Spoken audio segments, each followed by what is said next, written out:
réveil de l'Éternel, avec le prophète Franck Romaric Divin et le prophète David Kainos, les samedis 21 et dimanche 22 septembre 2024, à l'église La Maison du Trésor. Thème, un plan nouveau.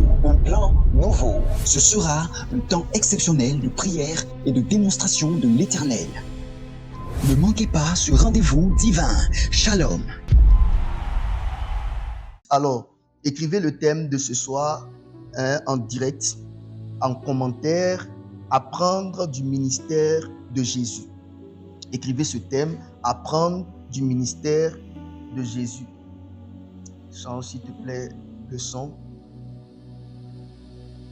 Écrivez ensemble avec moi, apprendre du ministère de Jésus. Aujourd'hui, j'ai beaucoup de choses à vous dire, beaucoup de choses à vous dire. Qui aime la connaissance, qui aime comprendre, qui aime voir, qui aime apprendre. Apprendre du ministère de Jésus. Oui, écrivez ensemble, apprendre du ministère de Jésus. Apprendre du ministère de Jésus. Apprendre du ministère de Jésus. Apprendre du ministère de Jésus. Alors, avant de prêcher le message, j'aimerais donner quelques citations de certains hommes de Dieu. J'aimerais donner 2 citations de 2 grands hommes de Dieu qui font un excellent travail sur la terre.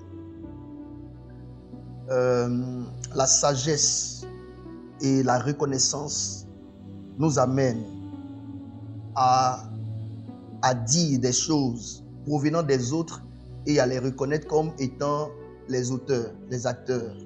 Voilà, donc il y a une phrase, une citation qu'a donnée Papa David Oyedepo qui me fait énormément de bien. Il a dit, sans référence, nous ne pouvons être des références. Écrivez, sans référence, nous ne pouvons être des références. Écrivez cette grande citation, ça vient de Papa David Oyedepo, je veux reconnaître sa grâce.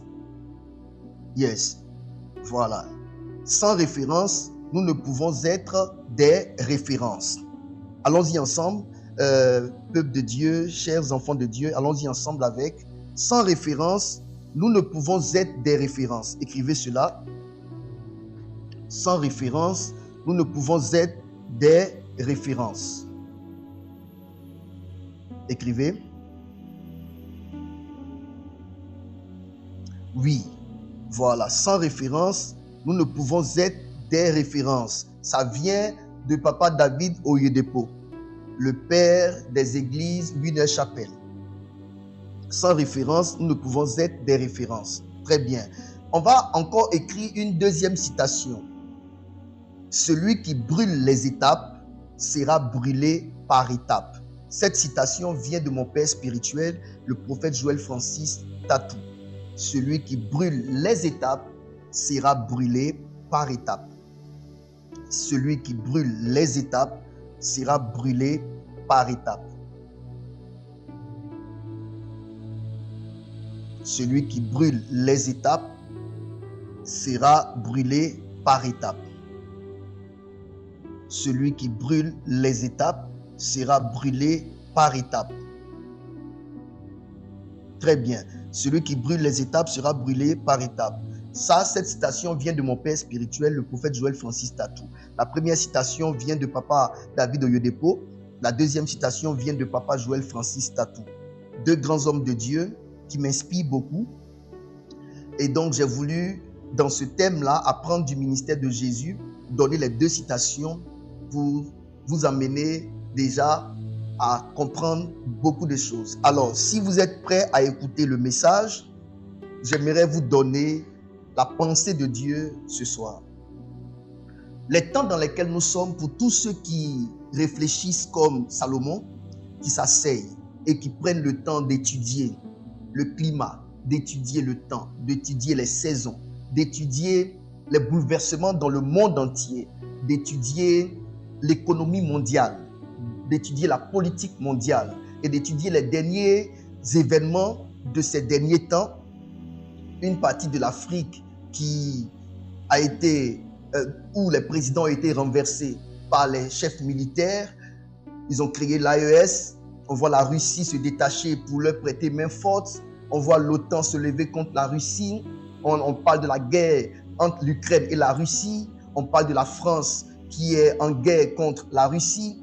Plusieurs choses comme ça, ces derniers temps que nous avons connus, des bouleversements que nous avons connus ces derniers temps, qui ne peuvent pas rester sans interroger les chrétiens et les éveilleurs de conscience. Nous sommes des chrétiens, nous sommes des fils de Dieu. Nous voyons combien de fois la souffrance a commencé à s'accroître, les difficultés ont commencé à s'accroître dans tout le monde entier. Hier, j'étais avec l'un de mes fils, pour ceux qui prient avec moi, que j'appelle Monseigneur Abibago, on était dans le véhicule et il recevait des appels de plusieurs personnes parce que les gens traitent avec leur entreprise Codival. Et la dame qui l'a appelé a abordé le sujet, elle a dit mais qu'est-ce qui se passe et puis partout c'est difficile, l'argent c'est compliqué, les entreprises n'arrivent pas à assumer leurs responsabilités sur le plan économique, les entreprises n'arrivent pas à payer, c'est compliqué et c'est partout dans le pays. J'écoutais et j'ai dit, quand une chose est nationale, internationale, mondiale, vous devez savoir qu'il y a un message de Dieu derrière. Et nous ne pouvons pas rester comme ça à dire que tout va bien, le monde va bien, on s'en va, on rentre dans le monde, on évolue comme ça et puis bon, les choses iront bien demain. Nous sommes en train de vivre l'accomplissement des prophéties bibliques. Nous sommes réellement en train de vivre l'accomplissement des prophéties bibliques. Aujourd'hui, pour un enfant de Dieu, un citoyen d'un pays qui n'a pas vraiment étudié, ne travaille pas réellement, ne booste pas ses compétences, ne booste pas ses capacités, il sera difficile pour lui de s'en sortir dans ce pays dans lequel nous allons. Dans quelques 5 ans, 10 ans, 15 ans, 20 ans, ceux qui ne vont pas booster leur intelligence, booster leur capacité, booster leur savoir, ne pourront pas s'en sortir dans ce monde. Les maisons que les gens construisent, mettent en location sont très chères, le marché est cher et c'est partout dans le monde entier. C'est partout dans le monde entier. Je vous dis bien, c'est partout dans le monde entier. Les temps dans lesquels nous partons, les personnes qui ne veulent pas étudier, qui ne veulent pas accroître leur savoir, qui ne veulent pas augmenter leur capacité de gestion, qui ne veulent pas accroître leur intelligence, accroître leur savoir, accroître leurs compétences, accroître leur service, ces personnes-là ne pourront vraiment pas s'en sortir dans le monde. Et ça, je vous le dis. Ça, je vous le dis. Nous sommes obligés d'accroître nos compétences aujourd'hui pour pouvoir nous en sortir. Nous sommes obligés d'accroître nos capacités pour nous en sortir. Tu ne peux pas juste rester à ton juste niveau là qui te plaît là pour penser que tu vas t'en sortir dans le monde. Les charges augmentent. On fait des enfants. Nos parents sont là. Les charges de la belle famille, les charges des cousins, les gens qui meurent vite, le taux de suicide qui augmente. Il y a tout ça. Ton frère qui perd son enfant. Toi-même qui perds ton frère, tu es obligé de t'occuper de ses enfants. Les charges augmentent. Tu ne peux pas que penser à toi aujourd'hui. Il faut penser aussi aux autres. Nos familles africaines, aujourd'hui, il faut que les gens comprennent que nos familles africaines aujourd'hui croupissent sous le poids de la pauvreté. Nos États africains sont endettés à un certain niveau qu'on ne sait même pas comment on va s'en sortir.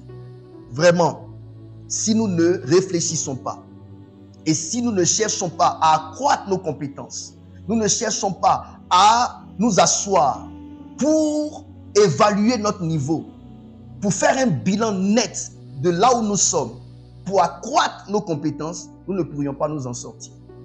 Ce n'est pas possible. Nous ne pourrions pas nous en sortir. La vie est chaude. Le monde est chaud. Et aujourd'hui, regardez dans nos églises, faisons un bilan. Je n'ai pas encore commencé à prêcher, mais je veux poser des bases. Faisons un bilan tout net. Les gens se refroidissent aujourd'hui. Dieu ne sert plus à beaucoup de personnes. Les gens préfèrent aller dans les églises où il y a du monde, parce que ce n'est pas vraiment Dieu que les gens cherchent. Les gens cherchent la masse. Si je vais dans une église où il y a du monde, je peux trouver par exemple un boss là-bas. Je peux rentrer dans un département où je peux rencontrer un boss qui peut m'aider à avoir un travail, qui peut m'aider à avoir une situation. Les gens n'ont pas tort, ils ont raison. Les églises naissantes aujourd'hui peinent à avoir 100 membres, à avoir 50 membres. Pourquoi? Parce que les églises naissantes ont besoin de compter sur le peuple pour pouvoir améliorer leur service. Les pasteurs ont besoin de compter sur leurs quelques fidèles pour les aider à bâtir les temples. Les gens aussi, sachant cela, ils préfèrent aller dans les églises où ils ont déjà tout. Ils n'auront pas besoin de faire cotiser le peuple de Dieu pour organiser des programmes ou pour construire des temples. Les gens fuient les problèmes parce qu'ils en ont trop. Et c'est un fait. Les hommes de Dieu d'aujourd'hui sont obligés de se corrompre parce qu'il est difficile aujourd'hui de servir Dieu sans argent. L'argent ne suffit plus. Voilà. Et les fidèles aujourd'hui vont à l'église pour demander de l'argent au pasteur. Quand on fait les offrandes, ils s'attendent à ce qu'à la fin, les offrandes soient distribuées pour qu'ils puissent avoir du riz à manger chez eux à la maison. Les gens préfèrent aller dans les églises où on met des véhicules à leur disposition parce qu'ils n'ont tellement pas assez qu'ils ne peuvent pas prendre le peu là pour payer le transport et venir à l'église pour venir encore faire des offrandes. L'offrande est vue aujourd'hui comme un moyen de se dévaliser. Ils ne voient pas la valeur stratégique, spirituelle de l'offrande. Tout ça, je vous le dis, c'est parce que les temps sont difficiles. Et il faut qu'on en parle. Aujourd'hui, faire le ministère est devenu difficile. Tous ceux qui servent Dieu depuis les années 2012 jusqu'à aujourd'hui, qui servent Dieu, vous diront que servir Dieu est difficile. Avant, les gens avaient facilité de dire qu'ils sont heureux d'être appelés par Dieu. Ils étaient heureux d'abandonner les études, d'abandonner le travail, d'abandonner les activités pour servir Dieu à plein temps, mourir de faim pendant de nombreuses années pour servir Dieu. Mais aujourd'hui, les gens ne veulent plus servir Dieu à plein temps. Ils préfèrent faire un travail et servir Dieu à mi-temps. Ils préfèrent faire un travail et servir Dieu à mi-temps. Et les jeunes appelés d'aujourd'hui veulent aller dans les églises où à la fin on les paye. Parce qu'ils ne peuvent pas servir Dieu. Ils se posent des questions, mais qui va payer ma maison? Qui va payer ceci? Qui va payer cela? On ne veut plus rentrer dans le processus de Dieu, dans les épreuves de Dieu, dans la vallée que Dieu propose pour former, avant de nous qualifier, pour que nous puissions être efficaces dans le ministère. Je vous parle des réalités aujourd'hui. Je mets tout ça devant vous pour que vous puissiez comprendre. Des gens qui quittent des églises, des collaborateurs, des jeunes serviteurs de Dieu qui apprennent auprès des pères, qui quittent des églises. Pourquoi? Parce que la vraie raison, depuis je suis là, on ne me paye pas. Depuis je suis là, on ne me donne rien. Depuis je suis là, le pasteur ne me donne rien. Lui seul mange les dîmes, lui seul mange les offrandes. On ne m'apporte rien, on ne me donne rien. Vous voyez, les temps sont difficiles et la vie est chaude. Mais il est important que nous, en tant que pères, nous puissions enseigner quelques vérités. Le thème « Apprendre du ministère de Jésus » est un thème qui va venir résoudre les problèmes de beaucoup de personnes. J'aimerais vous dire une chose. Les temps changent. Les temps changent, mais les valeurs chrétiennes ne changent pas. Les temps changent, mais les lois spirituelles ne changent pas. Les temps changent, mais la parole de Dieu ne change pas. Et il est important que nous puissions enseigner, éclairer la lanterne de plusieurs personnes afin que nous puissions faire les choses comme il se doit. Numéro 1, ce que j'aimerais dire, c'est que la perdition que nous vivons à grande échelle dans le monde est aussi la conséquence du manque de repères. Écrivez ceci, la perdition que nous vivons à grande échelle dans le monde est aussi la conséquence du manque de repères. Du manque de repères. La perdition que nous vivons à grande échelle dans le monde est également la conséquence du manque de repères. Du manque de repères. Papa Oyedepo a dit, sans référence, nous ne pouvons être des références. Pour dire quoi? Dans le ministère, on se réfère à quelqu'un. Dans la vie, on se réfère à quelqu'un. Notre vie d'homme de ministère, de femme de ministère, est une vie d'imitation. Je répète, notre vie d'homme de ministère et de femme de ministère est une vie d'imitation. Je ne fais que commencer. Restez connectés et partagez le direct s'il vous plaît. Partagez le direct et mettez des j'aime et mettez des cœurs. Je vais dire des choses très sensées ce soir. Apprendre du ministère de Jésus.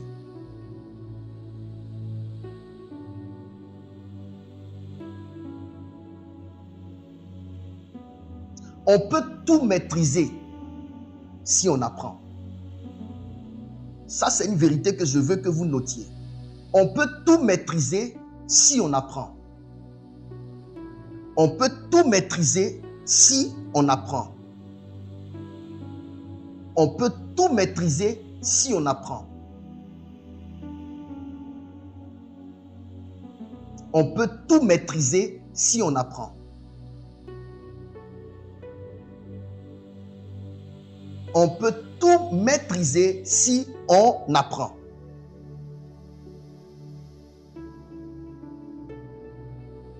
Apprendre du ministère de Jésus. On peut tout maîtriser si on apprend. Apprendre de ceux qui ont réussi. Apprendre de ceux qui ont réussi nous évitera de nombreuses sueurs. Apprendre de ceux qui ont réussi nous évitera de nombreuses sueurs.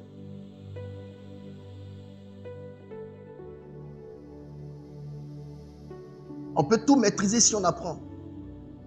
Apprendre de ceux qui ont réussi nous évitera de nombreuses sueurs.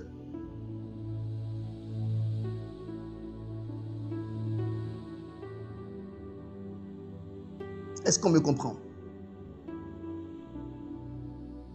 Ce message est un séminaire, c'est pourquoi j'ai beaucoup de choses à dire ici. On va aller pas à pas. Je veux que vous soyez rapides. Beaucoup de personnes perdent leur vie à ne rien faire, à ne rien devenir, parce que ces personnes-là ne veulent apprendre de personne. Apprendre de quelqu'un, c'est faire preuve d'humilité. Apprendre de quelqu'un, c'est faire preuve d'humilité. Apprendre de quelqu'un, c'est faire preuve d'humilité. L'orgueilleux ne va jamais aller apprendre des autres. Apprendre de quelqu'un, c'est faire preuve d'humilité.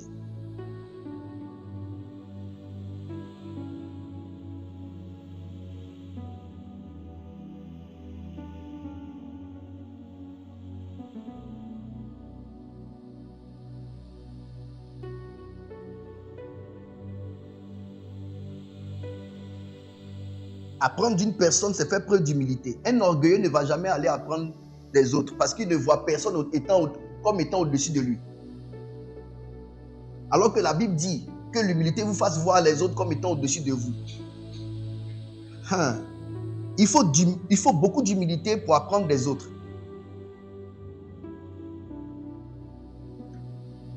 Quand on parle d'apprendre du ministère de Jésus, nous sommes en train de te dire que le ministère que tu es en train de vouloir faire là, il y a quelqu'un qui l'a fait et qui l'a réussi avant toi. J'aimerais vous dire une chose. Apprendre de quelqu'un quelque chose veut dire que ce que tu veux faire a été déjà fait par des gens avant toi. Sachez que tout ce que vous allez vouloir faire aujourd'hui a été déjà fait par des personnes avant vous. Tout ce que vous allez vouloir faire aujourd'hui a été déjà fait par des gens avant vous. Il y a des personnes qui ont été outillées. Il y a des personnes qui ont eu de l'expérience. Il y a des personnes qui ont pris de l'avance dans ce que vous voulez faire aujourd'hui. La sagesse voudrait que vous alliez vers ces personnes-là qui ont fait les mêmes choses que vous voulez faire aujourd'hui et apprendre de ces personnes. Dieu a fait les choses en sorte que chaque secteur d'activité, les gens ont créé des écoles pour chaque chose que les gens veulent faire sur la terre ici. Il y a des écoles dans tous les domaines. Il y a des écoles dans tous les domaines. Même coudre, il y a école pour coudre. Il y a des écoles dans tous les domaines sur la terre ici aujourd'hui. Est-ce qu'on peut avancer? Bonsoir maman Flora, bonne arrivée et bonne santé à toi.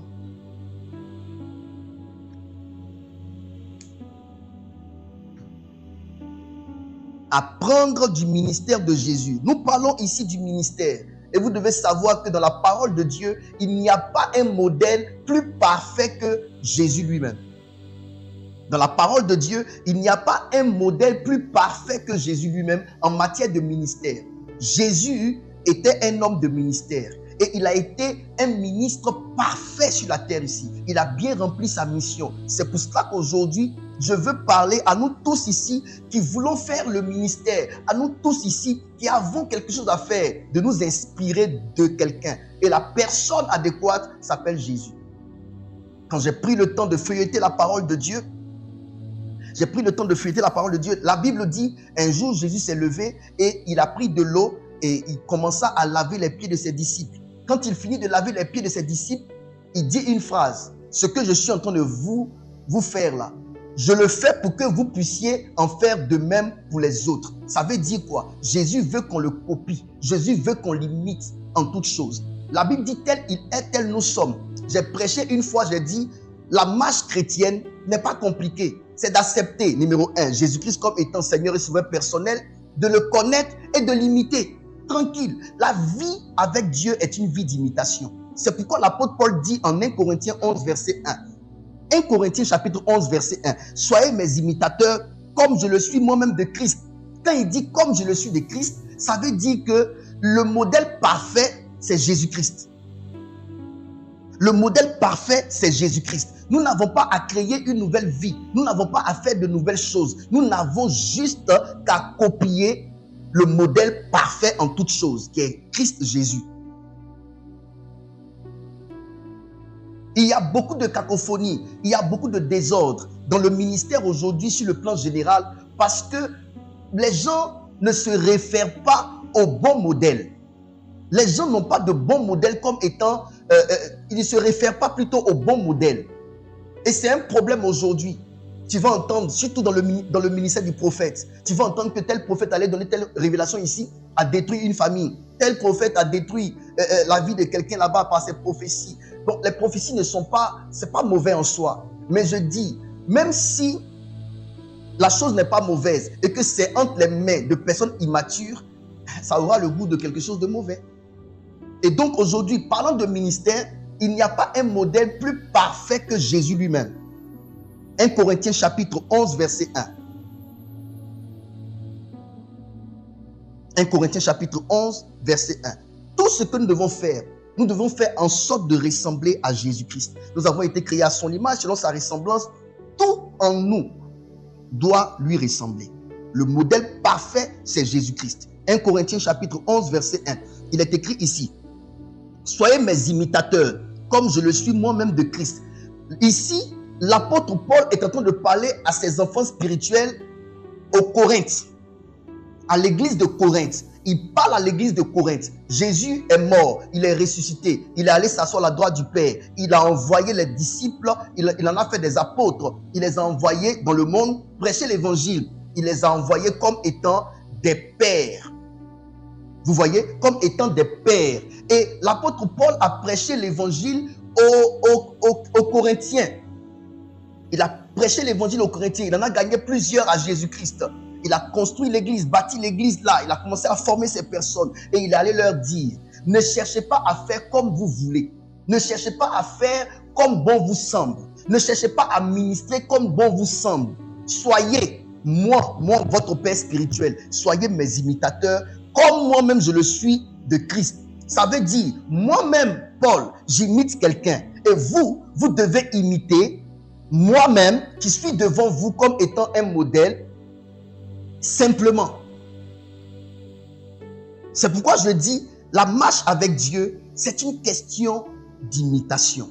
Est-ce qu'on peut avancer? La question que je me pose aujourd'hui quand je regarde la jeune génération, c'est à qui la jeune génération se réfère? La jeune génération se réfère à qui? Qui sont les modèles de la jeune génération? Qui sont les modèles de la jeune génération? Pourquoi à Antioche, on appela les disciples chrétiens? Mais parce qu'ils ressemblaient tous dans leur façon de faire à Jésus. Donc, on les a appelés des chrétiens juste parce que dans leur façon de faire, dans leur façon de parler, dans leur façon de s'aimer, dans leur façon d'exercer le ministère, de se comporter, les gens ont vu en eux Jésus-Christ. C'est pourquoi on les a appelés des chrétiens.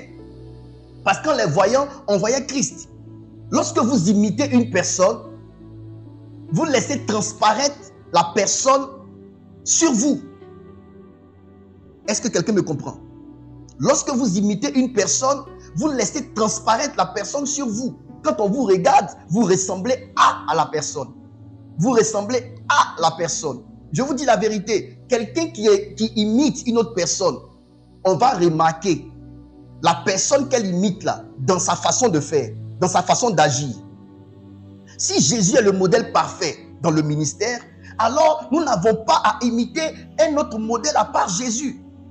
Et Paul demande à ce qu'on l'imite lui, là où lui il imite Jésus, pour dire que imitez-moi parce que j'imite Christ. Donc, on a le devoir d'imiter notre Père spirituel si notre Père spirituel imite Jésus-Christ. Est-ce que vous me comprenez? Il y a l'une de mes filles qui a dit à son mari, mais ta façon de faire la ressemble à Daddy, ressemble à notre Père spirituel. Elle parlait de moi. Mais pourquoi? Parce que quand quelqu'un commence à imiter une personne, la personne qu'elle imite l'habite. La personne qu'elle imite l'habite. Et si l'Esprit de Dieu habite en nous, et si nous imitons Jésus-Christ, c'est tout à fait normal que Christ nous habite. Il s'imprègne de notre nature, de notre caractère. Il se duplique en nous pour que lorsque le monde extérieur nous verra, le monde extérieur puisse voir simplement Jésus-Christ à travers nous. Point. Pourquoi aujourd'hui peu de personnes voient Jésus? Mais parce que ceux qui se réclament de Jésus ne ressemblent en rien à Christ.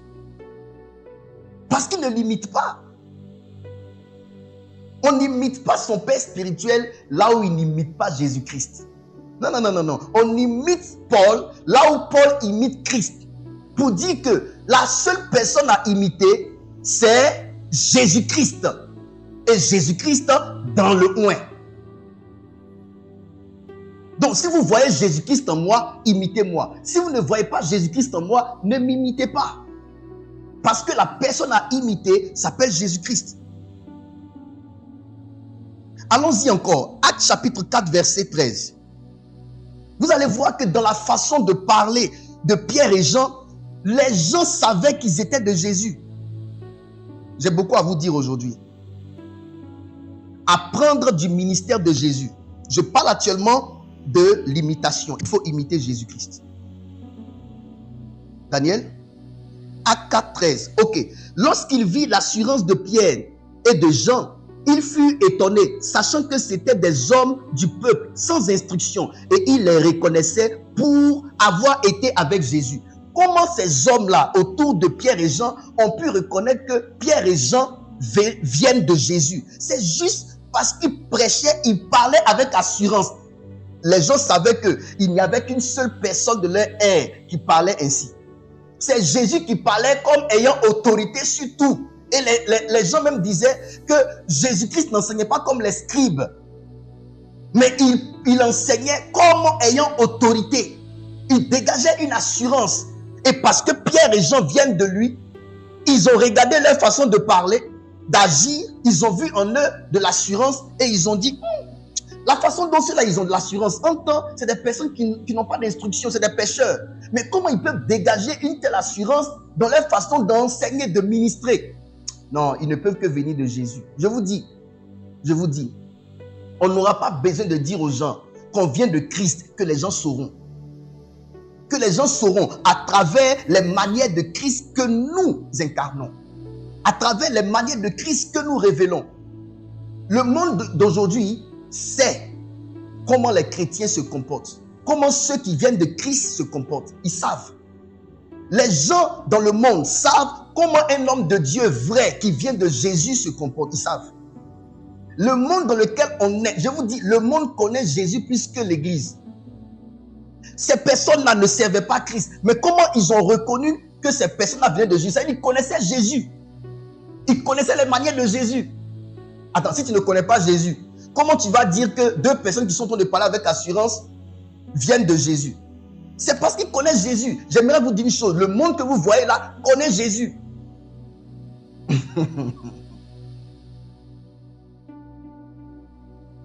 Le monde que vous voyez connaît Jésus. Les païens que vous voyez connaissent Jésus. Ils savent que quand on est de Jésus, on ne fait pas ci, on ne fait pas ça. Ils savent. Et donc quand ils voient quelqu'un par ses manières de faire, ils regardent la personne, ils peuvent déjà dire que non, la personne est différente. La personne là, c'est Christ. Il y a Christ en la personne. Donc, quand vous voyez Pierre et Jean prêcher, ministrer, et puis entendre les gens dire autour d'eux, ils parlent avec assurance. Ils sont sans instruction, mais ils parlent avec assurance, sans tituber. On les reconnaît comme venant de Jésus. Ça veut dire que ces personnes-là imitaient Christ. C'est pourquoi je suis venu te dire, apprendre du ministère de Jésus. Lorsque vous acceptez dans votre cœur une personne comme modèle et que vous l'aimez, vous finirez par lui ressembler. Écrivez cette phrase-là, c'est très important. Lorsque vous acceptez dans votre cœur une personne comme modèle et que vous l'aimez, vous finirez par lui ressembler. Vous finirez par lui ressembler. On finit par ressembler à la personne qu'on aime et qu'on tient en estime. Si vous n'aimez pas l'homme de Dieu qui est devant vous, vous n'allez jamais lui ressembler. Si vous ne voyez pas un homme de Dieu comme étant un modèle pour vous, vous n'allez jamais lui ressembler. Parce qu'il ne va jamais vous attirer.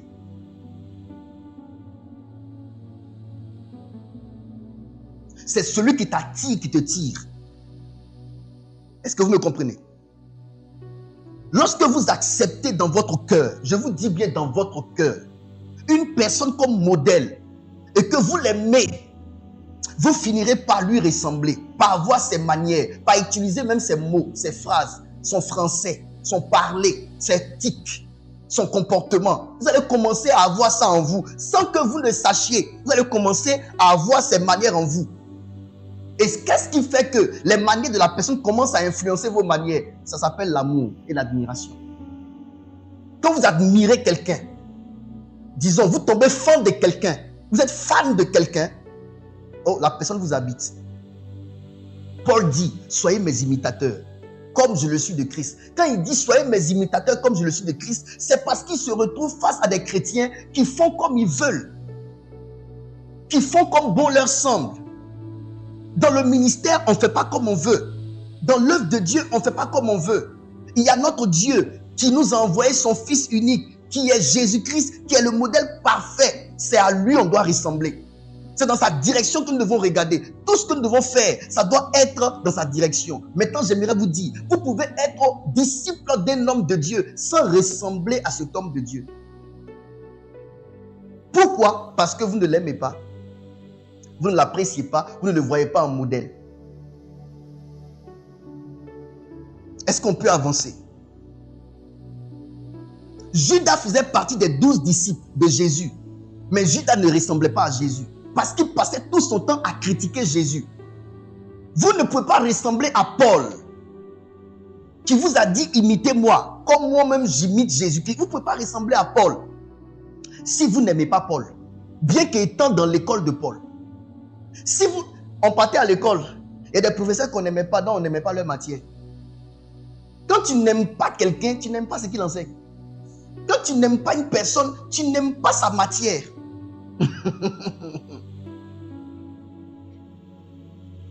Judas était disciple de Jésus. De loin, les gens voyaient Judas avec les disciples. Les gens pouvaient se dire, oh Judas, c'est un fils de Jésus. C'est un fils spirituel de Jésus. Mais regardez Judas. Judas n'a jamais aimé Jésus. Il le critiquait en toutes choses. On vient, on fait un cadeau à Jésus. Il estime que pourquoi on lui a fait cadeau, on devait vendre ça aux pauvres pour qu'on prenne, vendre ça plutôt aux riches, à des gens et prendre l'argent pour se souvenir des pauvres. Il critiquait le leadership de Jésus à tout moment. Tu ne peux pas ressembler à quelqu'un que tu n'aimes pas. Tu ne peux pas imiter quelqu'un que tu n'apprécies pas. Jésus va beau être le modèle le plus parfait, mais ceux qui ne vont pas l'aimer ne vont jamais le suivre. Judas ne portait pas Jésus dans son cœur. Il ne le voyait pas comme un modèle. Ainsi, il ne pouvait pas être influencé par Jésus. Vous savez quoi? Les pierres ont changé étant avec Jésus. Les Thomas ont changé étant auprès de Jésus. Les Barthélemy ont changé étant auprès de Jésus. Mais Judas a été le seul qui n'a pas changé. Pourquoi? Parce que Judas n'avait jamais porté Jésus dans son cœur. Est-ce que je peux prêcher? Tous ceux qui trouvent toujours quelque chose de mal dans leur leader ne les portent pas vraiment dans leur cœur. Quelqu'un qui t'aime il ne verra pas seulement que tes défauts, il verra aussi tes qualités. Ça, je parle entre nous ici. Oui, maman Flora, c'est ça. On ne peut pas imiter quelqu'un qu'on n'apprécie pas. On imite quelqu'un qu'on aime.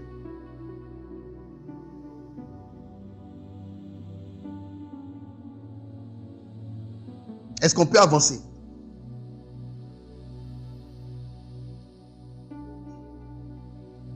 Est-ce que vous savez qu'il y a des personnes qui sont auprès de vous, mais suivent leur propre voie? Ils ne vous suivent pas. Il y a des personnes qui sont auprès de vous, ils ne vous suivent pas, ils suivent leur cœur. Géasi était fils spirituel de Élisée. Élisée pensait que Géasi était son fils spirituel, mais Élisée suivait son propre cœur. Géasi suivait son propre cœur, il ne suivait pas Élisée. C'est parce que Géasi suivait son propre cœur que ce que son père spirituel Élisée a refusé de prendre comme offrande, il s'est caché pour aller prendre. Parce qu'il suivait son cœur, il ne suivait pas Élisée son père. Vous me comprenez? Qu'est-ce qui fait qu'un homme de Dieu a beaucoup d'enfants spirituels? Sur les 12 enfants spirituels qu'il a, il y a 11 qui ont été transformés, il y a un qui n'est jamais transformé. Il y a un qui ne change jamais. C'est parce que le seul qui ne change jamais là, il n'apprécie pas son père. Il n'aime pas son père. Il ne le voit pas comme un modèle. Il suit son cœur. Il ne suit pas son père.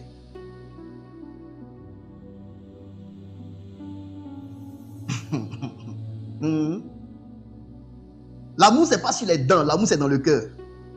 Quand tu n'aimes pas une personne, tu ne peux pas prendre de la personne. Est-ce qu'on peut avancer? Apprendre du ministère de Jésus. Vous ne pouvez pas changer une personne qui ne vous suit pas. Vous ne pouvez pas changer une personne qui ne vous suit pas.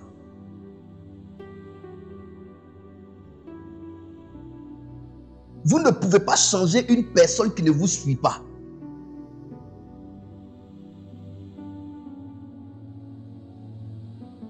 Ah oui, tous ceux qui trouvent toujours quelque chose de mal en leur leader ne l'aiment pas. Quand on aime quelqu'un, on ne trouve pas toujours du mal. On trouve le bien. Et même quand il fait du mal, on interprète ça en bien.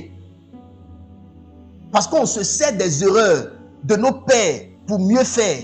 C'est ce que Dieu nous enseigne dans sa parole. L'Ancien Testament nous a été donné pour notre instruction, pour que ce que nos pères ont fait, on ne puisse pas faire de même. Le mal qu'ils ont fait, on ne puisse pas en faire de même. Quand tu es un bon fils, un bon enfant, ben alors, tu trouves, même dans le mal qui est dans la vie de ton père, un moyen, une leçon, une éducation, une instruction pour améliorer ta marche. Écoutez, Jacob était père de tous ses enfants. Tous les enfants de Jacob critiquaient Jacob. C'est Joseph seul qui ne le critiquait pas. Est-ce que Jacob était saint? Non. Mais pourquoi Joseph ne le critiquait pas? Il rapportait les mauvais propos de ses frères à son père. Mais c'est parce que Joseph aimait tellement son père qu'il ne voyait pas plus le mal que le bien en lui. Il voyait en lui une source de bénédiction. Il voyait les qualités de son père. La Bible dit que l'amour couvre une multitude de péchés. Quand on aime quelqu'un, nos yeux ne voient pas toujours ses erreurs.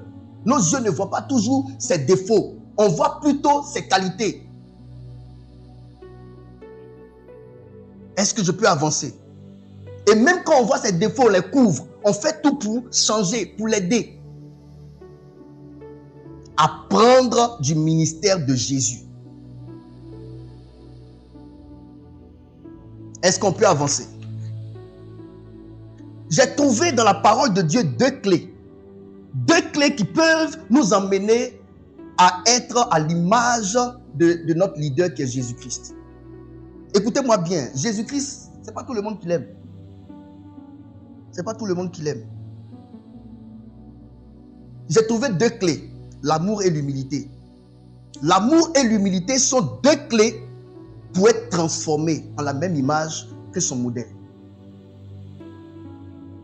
L'amour et l'humilité. L'amour et l'humilité. J'espère que vous me comprenez jusque-là. Je vous parle des choses profondes.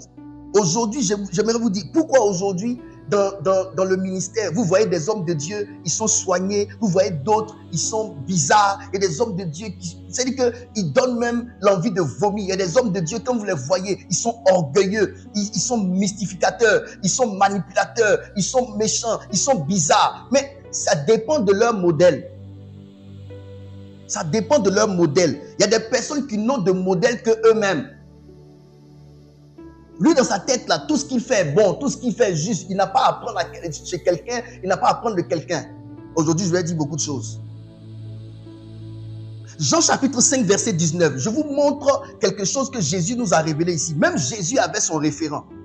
Même Jésus avait son modèle. Même Jésus se référait à quelqu'un. Venez vous asseoir. On va apprendre du ministère de Jésus. Le Jésus que vous avez vu sur la terre ici n'était pas Dieu. La Bible dit qu'il s'est dépouillé de son manteau d'égal avec Dieu. Il est descendu comme un simple homme. C'était un homme de ministère. C'était un homme de Dieu. Celui qui était sur la terre ici était un homme de Dieu. Jean 5, verset 19. La Bible dit, Jésus reprit donc la parole et leur dit, en vérité, je vous le dis, le Fils ne peut rien faire de lui-même. Il ne fait que ce qu'il voit faire au Père. Et tout ce que le Père fait, le Fils aussi le fait pareillement. Quand il parle du Fils, il parle de lui. Mais il ne parle pas de lui en tant que Jésus, en tant qu'identité. Il parle de lui en tant que Fils. Donc tu ne peux pas copier quelqu'un si tu n'es pas fils de la personne. C'est pourquoi j'aimerais dire, tout disciple, tout élève, tout enfant spirituel qui est auprès d'un père, qui est auprès d'une autorité spirituelle, qui n'apprend pas de cette autorité, qui ne voit pas en modèle, n'est pas le fils de l'autorité là. C'est l'esprit du Fils qui voit l'homme de Dieu en père.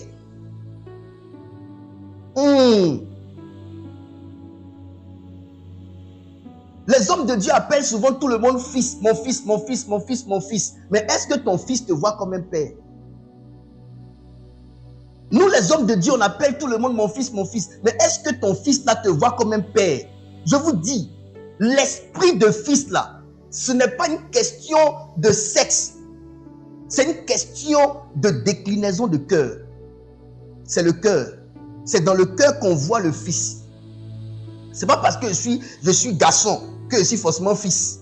C'est pas parce que je suis un homme et que je suis forcément fils. C'est pas parce que c'est pas la position que je tiens auprès d'un homme de Dieu qui me fait fils. Non. La personne peut attraper le sac comme ça du pasteur. La personne peut attraper même le sac même de Jésus. Judas s'occupait des finances de l'église de Jésus. C'est pas la position, la proximité qui fait d'un homme un fils. C'est pas ça. C'est le cœur. Est-ce que vous me comprenez? C'est le cœur d'une personne qui révèle son identité de fils et non sa proximité, et non son sexe, et non le rôle qu'il joue auprès de l'autorité spirituelle. Quand Jésus parle ici, la Bible dit, Jésus reprit donc la parole et il leur dit, en vérité, je vous le dis, le Fils. Quand il dit le Fils, il est en train de vous dire, je suis fils de mon Père. C'est parce que je suis fils de mon Père que je ne peux rien faire. Je ne peux rien faire de moi-même. Il dit, il ne fait que ce qu'il voit faire au Père. Et tout ce que le Père fait, le Fils aussi le fait pareillement. Qu'est-ce que cela voudrait dire? Jésus révèle ici qu'il a son Père. Ça, c'est numéro 1. Jésus révèle ici qu'il a son Père. Numéro 2, il révèle qu'il est le Fils de son Père. Parce que un père est père, mais tu peux ne pas être son fils.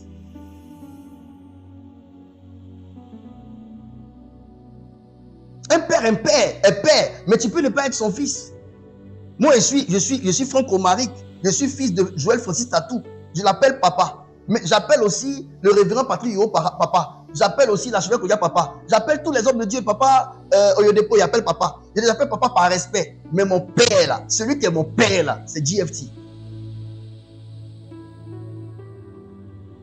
Le papa de Daniel là, c'est un papa, mais c'est pas mon papa. Le papa de Eshiman, c'est un papa, mais c'est pas mon papa. Le papa de Rodolphe est un papa, mais c'est pas mon papa. Il y a des gens qui appellent leur père spirituel ou bien un homme de Dieu le père. Quand vous entendez quelqu'un qui dit le père, le père, le père, le père, là, ça ne veut rien dire. Ça veut dire que tu es un père comme tout autre, mais tu n'es pas mon père. Ton père spirituel, tu ne peux pas l'appeler le père. C'est papa. Ça montre ton humilité. Ça montre le respect. Ça montre ton honneur. L'honneur que tu lui donnes. Est-ce que je parle bien? Est-ce que je prêche bien? Jésus dit, il reprit donc la parole et leur dit, en vérité, je vous le dis, le Fils ne peut rien faire de lui-même. Alléluia. Jésus ne pouvait pas perdre de vue son Père, bien qu'étant sur terre, parce que ses actions, ses dires, devaient être la conséquence de ce qu'il a vu et entendu de son Père. Vous comprenez? Il dit, le Fils ne peut rien faire de lui-même, il ne fait que ce qu'il voit faire au Père. Ça veut dire que Jésus sur la terre ici était condamné à avoir les yeux rivés sur son Père qui est dans les cieux. Ça veut dire quoi? La distance n'existait pas entre eux à cause de leur lien de filiation. Il y a des gens qui quittent un endroit, ils vont dans un autre pays. Quand ils vont dans un autre pays, ils changent. Le père qu'ils avaient ici à Abidjan n'est plus leur père. Leur attitude change à cause de la distance. Jésus n'était plus au ciel, il était sur la terre ici. Cependant, il regardait seulement dans la direction de son Père. C'est pourquoi Jésus aimait prier. Il priait pourquoi? Pour maintenir le lien, pour éloigner, pour détruire la distance qui était entre lui et son Père, afin de voir ce que son Père fait pour faire pareillement.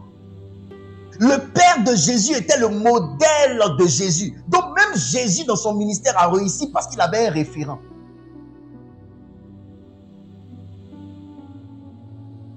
Je suis avec vous. Est-ce que vous comprenez ce que je dis? Écrivez.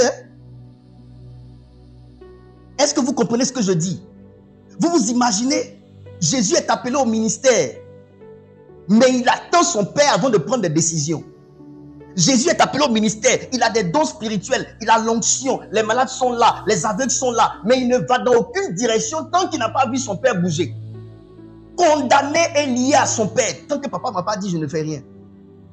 Vous voyez un peu cet esprit de complicité entre les deux.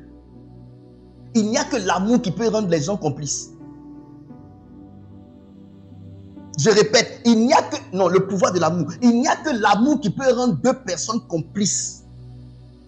Tant que je n'ai pas vu mon Père bouger, je ne bouge pas. Il dit le Fils ne fait rien. Quand on dit le Fils ne fait rien, ça veut dire que même si on vient lui dire, il y a un malade qui est là. C'est pourquoi, écoutez, quand même Marie lui a dit, le vin a manqué, il a dit, qu'y a-t-il entre toi et moi? Pour dire que je ne fais pas quand je vois ma mère. Je fais quand je vois mon Père.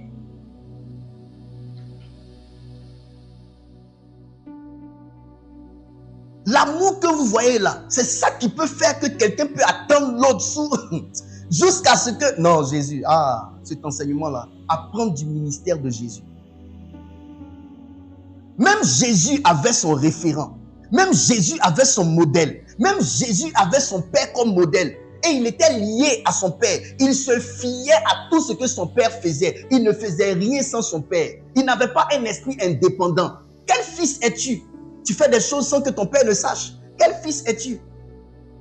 Je parle au ministre de Dieu. Quel fils es-tu?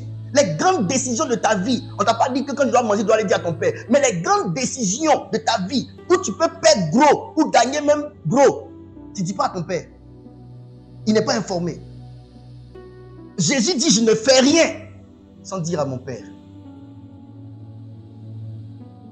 Ramène le verset, s'il te plaît, je vais décortiquer. Il y a des choses dans notre vie, là, on ne joue pas avec, on associe papa. Jésus reprit donc la parole et leur dit, en vérité, je vous le dis, le Fils ne peut rien faire. Il ne dit pas Jésus. Pas ici, il dit Jésus, il n'est lié à personne. Mais quand il dit le Fils, quand il mentionne le Fils, il est en train de vous amener à comprendre que quand on parle de Fils, c'est qu'on parle de Père. Quand Jésus, c'est pourquoi il dit, vous ne pouvez pas, si vous me voyez, vous avez vu mon Père. Il ne peut pas parler de lui sans parler de son Père. Parce que quand on parle d'un fils a un Père. C'est le Père qui fait de l'homme la fils. Tu n'es pas fils si tu n'as pas de Père. Quand il se mentionne comme étant le Fils, il est en train de mentionner le Père sans savoir. quelqu'un se mentionne comme étant l'époux, il fait mention de l'épouse.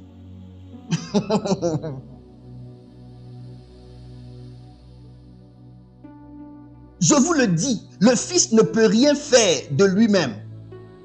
Ça veut dire que la force du Fils se trouve dans le Père. Si le Fils ne peut rien faire de lui-même, ça veut dire qu'il arrive à faire quelque chose quand le Père lui donne l'autorisation et le pouvoir. Son pouvoir, son ministère était pourvu par le Père. Le Fils ne peut rien faire de lui-même. Ah, je comprends pourquoi Jésus était lié à son Père. Quand tu sais que ta source c'est ton Père, tu ne peux pas faire sans l'attendre. Attends, je te pose une question. On t'envoie, va acheter une voiture de 10 millions. Tu n'as pas l'argent. Tu sais que tu dois acheter la voiture de 10 millions. C'est ton Père qui doit te donner l'argent, les 10 millions pour que tu partes. Tant que ton Père ne t'a pas donné, tu vas partir. C'est ça. Les ressources se trouvent entre les mains du Père. Tant que le Père ne t'a pas donné les ressources, tu ne peux rien accomplir. Tu peux connaître ton appel. Ton appel, c'est de guérir les malades. Mais tant que ton Père ne t'a pas donné le don de guérison, tu ne peux pas aller.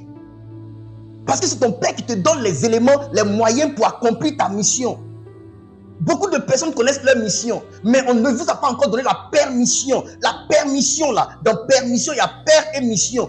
Chaque mission a un père. Et il faut que le Père te donne la permission pour que tu puisses exécuter la mission. Tu n'es pas fils si tu n'as pas de père, ma fille Amakonadel. Tu n'es pas fils. La force du Fils se trouve dans le Père, ma fille Variance. C'est la vérité. Est-ce qu'on peut avancer? Jésus avait plus de liens avec son Père qu'avec son ministère. Parce que la force de son ministère se trouvait dans son lien avec son Père. Jésus avait plus de liens avec son Père qu'avec son ministère.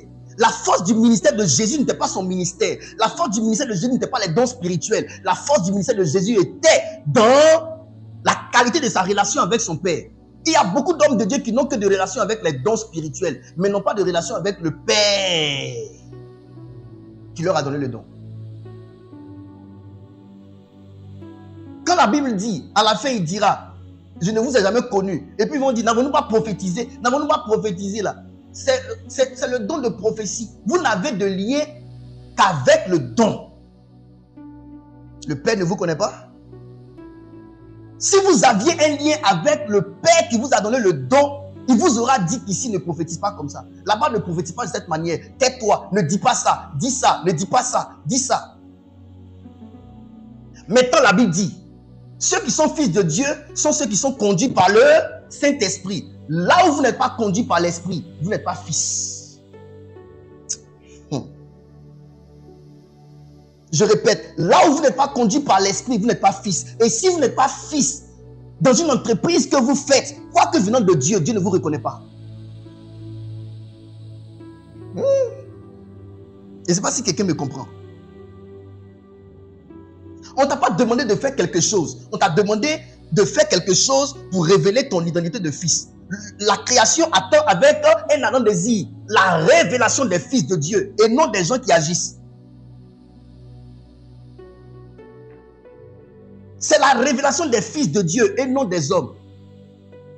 Ça veut dire que toute activité que tu vas mener, tu ne laisses pas transparaître ton identité de fils, est une activité qui n'est pas validée par le ciel.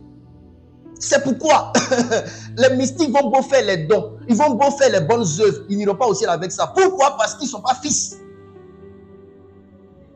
Ils ne sont pas conduits par l'Esprit de Dieu. Jésus était conduit par son Père. Quand il va guérir, c'est que le Père lui a dit va. Quand il va parler, c'est que le Père lui a dit. Quand même il quitte un endroit pour aller dans un autre endroit, c'est que le Père lui a dit va. Donc tout ce que Jésus faisait, toutes les actions de Jésus révélaient le Fils de Dieu qu'il était. Pourquoi? Parce qu'il était conduit par l'Esprit de Dieu. Avant de chanter, demande si tu es conduit. Avant de prier, demande si tu es conduit. Avant de donner, demande si tu es conduit. Avant d'obéir, demande si tu es conduit. Avant de refuser, demande si tu es conduit. Si tu n'es pas conduit par l'Esprit, même si ce que tu fais est bien, tu n'es pas fils. Je vous emmène à réfléchir aujourd'hui. Jésus avait plus de liens avec son Père qu'avec son ministère. Vous savez quoi? Si vous n'avez pas de lien avec votre Père, si vous n'avez pas de lien avec le Père, le ministère va vous détruire, va vous dénaturer. Le ministère avec ses réalités dénature l'homme.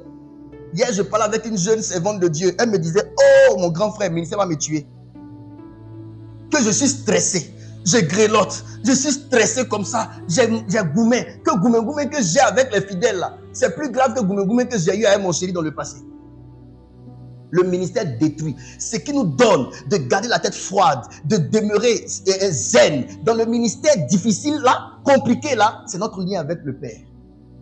Jésus n'a jamais tremblé sur la terre malgré le fait que plusieurs personnes l'avaient quitté. Il avait 70 disciples, mais n'a pas grelotté. Pourquoi? Parce qu'il savait qu'il était en accord avec son Père. Vous voyez, il a pu accomplir l'objectif de son Père avec les 12. Malgré le fait que 70 là, combien sont partis? 50. 50 combien? Hein? Ils étaient 70. Il y a 12 qui sont restés. Combien sont partis? Calculez vite. Les intelligents là. Ils ne sont pas intelligents. Ils ne veulent pas calculer. Calculez et puis donnez-moi. C'est combien? Non.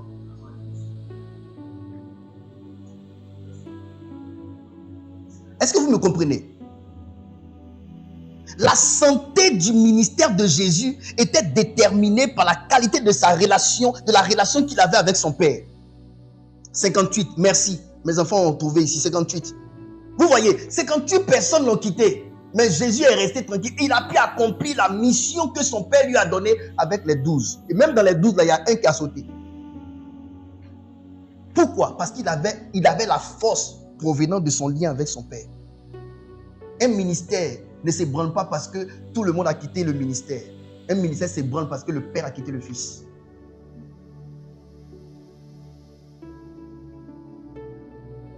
C'est pourquoi je prie pour garder mon lien avec mon Dieu, mon Père et mon Père spirituel. Est-ce qu'on peut avancer? La santé du ministère de Jésus était déterminée par la qualité de la relation qu'il avait avec son Père. Merci, maman Flora, 58. Oui, Adjo Yolande, 58. Charlie, 58, effectivement.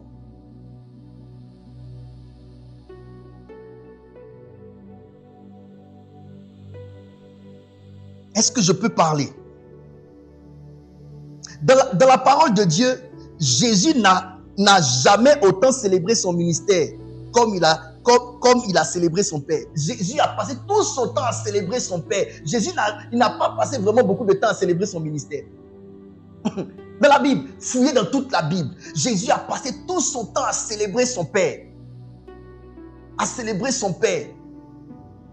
C'est l'une des rares personnes qui finit de guérir les malades. Et puis on dit les malades qui ont été guéris là, quand ils ont été guéris, les gens ont commencé à venir. Jésus les a laissés pour aller dans le désert aller prier. Il ne reste pas là pour dire oui, j'ai guéri comme aujourd'hui. J'ai guéri comme aujourd'hui. Pour parler de son ministère, Jésus ne faisait que parler de son Père. Il parlait tellement de son Père que les disciples ont dit montre-nous le Père et cela nous suffit.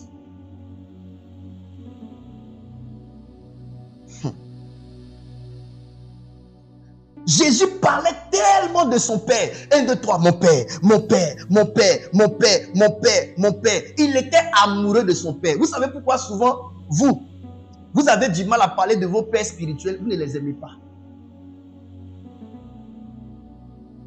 Tu as honte de parler de ton père spirituel devant tes parents. Tu as honte de parler de ton père spirituel devant tes amis. Tu as honte de présenter ton père spirituel. C'est vrai que tu le méprises. Tu méprises ton père spirituel, c'est pourquoi tu ne peux pas parler de lui. Tu ne l'aimes pas vraiment, c'est pourquoi tu ne peux pas parler de lui. Quand tu es fan de ton père spirituel, là, tu parles de lui, tu n'as pas honte de parler de lui. Tu parles de lui. Mais quand tu méprises toi-même ton père, tu as honte de parler de lui. Quand tu regardes les pères des autres, et puis tu regardes ton père, si tu parles de ton père, ça va faire honte. Donc tu ne parles pas de ton père. J'ai dit, c'est l'amour qui peut t'emmener à voir ta femme qui est pauvre là, comme la personne la plus riche du monde. C'est l'amour qui peut faire que ton regard sur ton papa biologique qui est pauvre là, change. Et puis tu le clames sur tous les toits comme s'il était une personne extraordinaire au milieu de ceux de tes amis qui ont leur papa qui sont riches. Tu peux pas avoir honte. Tu peux pas avoir honte. C'est que tu n'aimes pas ton papa. Quand on aime, on révèle. Quand on aime, on clame. Quand on aime, on parle, on présente. On ne cache pas. Jésus parlait de son Père. Il ne parlait pas de son ministère. Il parlait de son Père pour dire que tout ce qu'il réalisait dans le ministère, tous ses exploits dans le ministère provenaient de son lien avec son Père. Je ne fais rien sans avoir vu mon Père faire. C'est mon Père qui me donne le top départ. Je suis l'esclave de mon Père. Je suis uni à mon Père. Celui qui m'a vu a vu mon Père. Je suis dans le Père est en moi. Je ne fais rien sans la caution de mon Père. Alléluia. Jean 14, verset 8. Philippe a dit, montre-nous le Père et cela nous suffit. Écrivez, montre-nous le Père et cela nous suffit. Montre-nous le Père et cela nous suffit.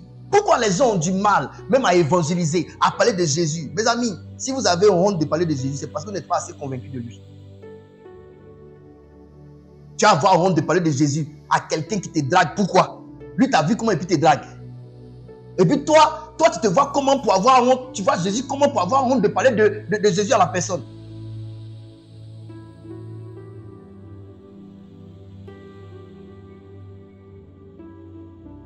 Tu n'aimes pas Jésus, tu n'aimes pas ton Père. Philippe lui dit, Seigneur, montre-nous le Père et cela nous suffit. Pourquoi Philippe a dit, montre-nous le Père et cela nous suffit? C'est parce que Jésus parlait trop de lui. Mon Père, mon Père, mon Père. On pouvait prendre une chanson. Il dit, c'est bon, montre-nous le Père et cela nous suffit. Qui est ton Père là même? C'est qui Jésus? C'est qui ton Père même? Montre-nous ton Père et cela nous suffit. Montre-nous ton Père. Montre-nous. Montre-le nous. Montre-nous le Père et cela nous suffit. Pourquoi? Parce que Jésus parlait de son Père. Il avait son référent. Il avait son modèle. Il avait son repère. Je le dis toujours, celui qui n'a pas de père n'a pas de repère. Et celui qui n'a pas de repère se perd et il erre et sa vie devient amère.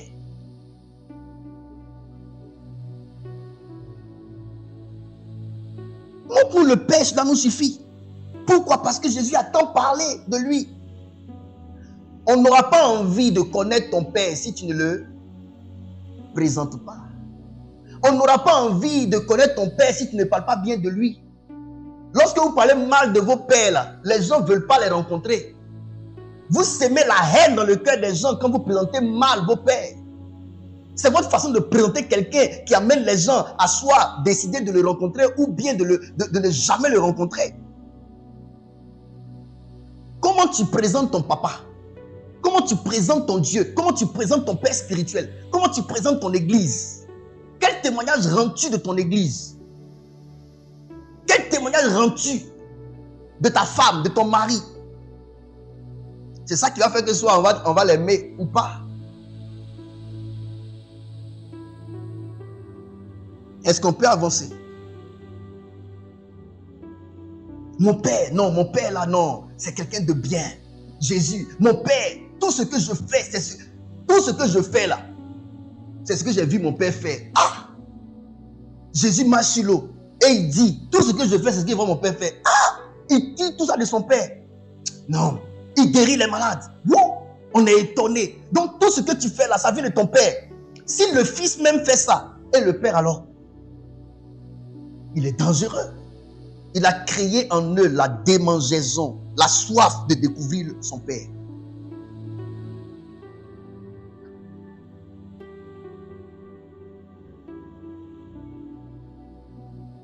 Est-ce qu'on peut avancer?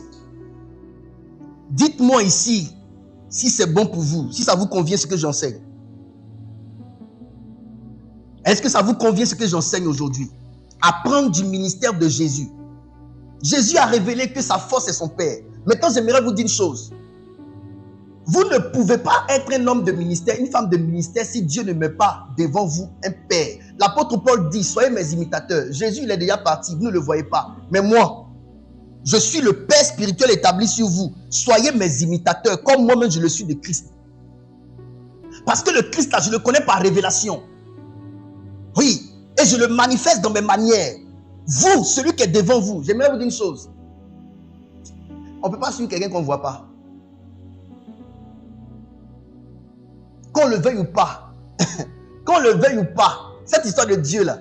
Si Dieu met toujours quelqu'un devant nous, c'est parce que Dieu sait que l'homme a besoin de voir la nuque de quelqu'un pour suivre ses yeux. Ah oui, l'homme a besoin de voir la nuque de quelqu'un pour suivre ses yeux. Quand tu me suis, tu es derrière moi, non? Il faut voir ici, là, pour suivre mes yeux. Moi, je vois avec mes yeux. Dieu met toujours quelqu'un devant nous. Dieu met toujours quelqu'un devant nous. Dieu met toujours quelqu'un devant nous. Le problème de cette génération, les enfants spirituels n'ont pas de père spirituel. Aujourd'hui, tu le vois, moi souvent ça me fait rire. Des gens qui nous écrivent sur les réseaux sociaux, en message, sur Messenger. Je veux que tu sois mon père spirituel. Il dit d'accord. Viens me voir au bureau. 2 mois, ils ne sont pas là. Ils ne viennent pas, ils ne viennent jamais nous rencontrer. Ils ont des problèmes maintenant là-bas et puis ils écrivent. Ah, papa, ma vie est difficile, ça ne va pas. Mon cher, on t'a montré le chemin. Tu veux que je sois ton père, mais tu ne veux pas venir vers moi. Comment on fait? Le même là, tu le vois en train d'appeler quelqu'un papa là-bas. Le même là, tu le vois en train d'appeler quelqu'un papa là-bas. Non, mais cette génération est pourrie. On choisit nos pères là en fonction de la personne qui mousse. Aujourd'hui, tout le monde veut aller être fils spirituel du prophète Joël Francis Tatou. Mais ce n'est pas parce qu'il mousse. C'est parce qu'il mousse. Ah, c'est parce qu'il mousse. C'est parce qu'il mousse. Mais regardez, les disciples de Jésus, connaissaient-ils le Père de Jésus? Ils connaissaient qui? Jésus. Mais ils ne connaissaient pas son Père. Ça veut dire quoi? C'est Jésus qui a révélé son Père. Ton Père là, il est dans le secret, on ne le voit pas. Mais c'est à toi de le faire connaître. Mais nous, on veut aller vers ceux qui sont déjà connus. On laisse ceux qui ne sont pas connus, alors que c'est nous qui devons tout faire pour qu'ils soient connus. Il parle, hein?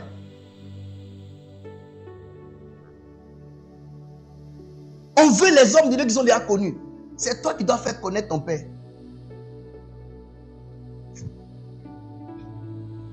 Dieu a dit à Josué, Josué chapitre 1, verset 7, agis fidèlement selon toute la loi que Moïse, mon serviteur, t'a prescrite. Josué est fils de qui? De Moïse. Et Dieu même lui dit, il faut agir fidèlement selon toute la loi que Moïse, il n'a pas dit que moi Dieu, il dit que Moïse, ton père, t'a prescrit. Parce que Dieu reconnaît le rôle du père spirituel dans la vie du fils. Dieu reconnaît le rôle de la paternité spirituelle sur la terre. Dieu est le père des cieux. Il n'est pas le père spirituel. Dieu ne peut pas être père spirituel de quelqu'un. Quand quelqu'un est indépendant, quand quelqu'un n'aime pas obéir, n'aime pas se soumettre, il dit non, moi mon père là, mon père spirituel c'est Jésus. Moi mon père spirituel c'est Dieu. Ah, tu es bien. Dieu tu le vois. Il dit lui-même de sa parole. Tu peux pas dire que tu m'aimes moi que tu ne vois pas et haïr ton prochain que tu vois. Si toi tu dis que moi je suis ton père, moi que tu ne vois pas, et puis regarde quand tu traites celui que tu vois, c'est que le jour où tu me vois, tu vas me traiter pareillement. Dieu ne peut pas avoir confiance en quelqu'un qui maltraite son père qu'il voit et puis penser que Dieu, lui, si Dieu il vient physiquement, il va bien le traiter. Est-ce qu'on peut avancer? Josué, agis fidèlement selon toute la loi que Moïse, mon serviteur, t'a prescrite. Tu n'as pas besoin d'aller encore sur la montagne pour aller chercher des lois. J'ai donné déjà à Moïse pour que Moïse puisse te prescrire. Fais selon ce que ton père spirituel t'a dit. 1 Samuel chapitre 3 verset 1 à 10. On va lire le livre de 1 Samuel. Daniel, 1 Samuel. Écrivez avec moi 1 Samuel chapitre 3 verset 1 à 10. Allons-y vite mes enfants audio, on ne doit pas rater.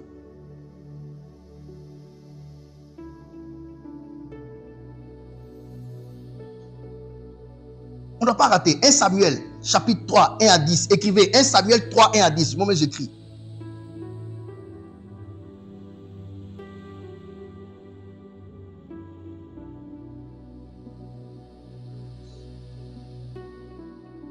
1 Samuel chapitre 3, 1 à 10. On va lire quelque chose, vous allez comprendre. C'est très bien, allons-y. C'est très bien. Il y a des gens qui doivent suivre ce message-là. Le jeune Samuel était au service de l'Éternel devant Élie. Ah, alléluia. Est-ce qu'on peut acclamer le Seigneur? Le jeune Samuel était au service de l'Éternel devant qui? La question que je pose à un jeune ministre de Dieu ici. Tu sers Dieu devant qui? Dieu lui-même reconnaît Samuel comme étant jeune. Je vous dis, vous ne commencez pas à servir Dieu étant vieux. Arrêtez-moi vos histoires de tu as eu un songe, tu as vu que tu étais un vieillard dans le songe. Toi, tu viens de connaître Jésus 2 ans. Toi, tu fais songe, tu es vieillard.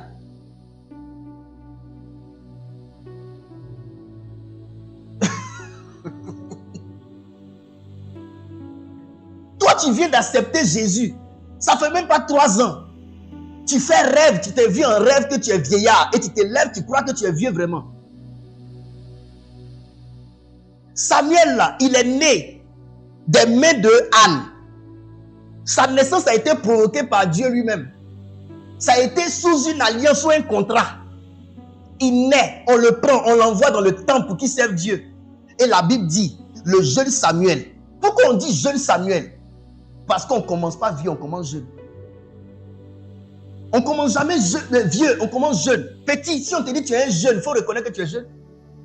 Dans la vie même, la leçon ministère à part, quand tu commences il y a l'étape de l'enfance, l'étape de quoi encore? L'adolescence, l'étape adulte, et puis l'étape de vieux, de la vieillesse. Vous commencez le ministère net, vous êtes déjà vieux. Vous ne servez pas l'Éternel devant quelqu'un. Je vous dis, quelqu'un avec qui Dieu veut faire de grandes choses, Dieu le met dans un contexte structuré. Dieu le met dans un contexte structuré. Il va te mettre dans une famille. Il va te faire servir Dieu devant quelqu'un qui est âgé dans les choses. Le jeune Samuel était au service de l'Éternel devant Élie. Toi, tu sers Dieu devant qui? Tu sers Dieu devant qui? Tu sers Dieu devant personne. On parle de ministère. Je ne suis qu'à l'introduction de la phase introductive de mon message. La parole de l'Éternel était rare en ce temps-là. Les visions n'étaient pas fréquentes. En ce même temps, Élie, dont la vue commençait à faiblir et qui ne pouvait plus voir, était couché à sa place. La lampe de Dieu n'était pas encore éteinte. La lampe de Dieu n'était pas encore éteinte. Et Samuel était couché dans le temple de l'Éternel, où était l'arche de Dieu. Alors l'Éternel appela Samuel. Il répondit, me voici. On continue.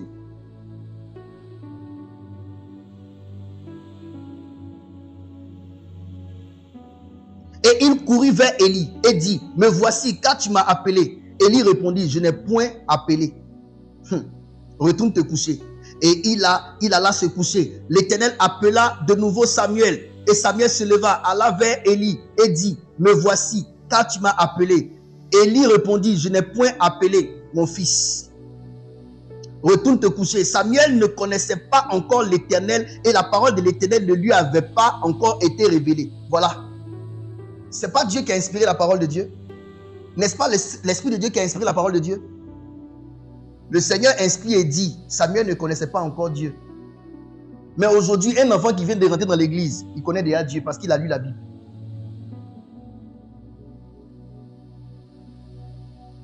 Moi aujourd'hui, avec tout l'âge que j'ai, je vous assure qu'il m'arrive des fois, je m'assois et dis, je disais la dernière fois que je ne connais pas Dieu.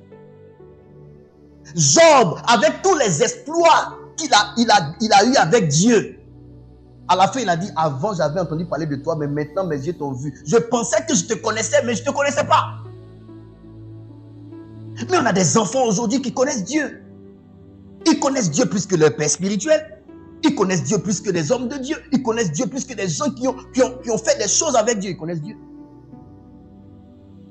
La Bible dit la parole de l'Éternel se faisait rare. Les visions étaient floues. Même Élie avait des visions floues. Dieu dit ça. Ça veut dire que c'est quelqu'un qui ne pouvait pas donner de vision à son fils.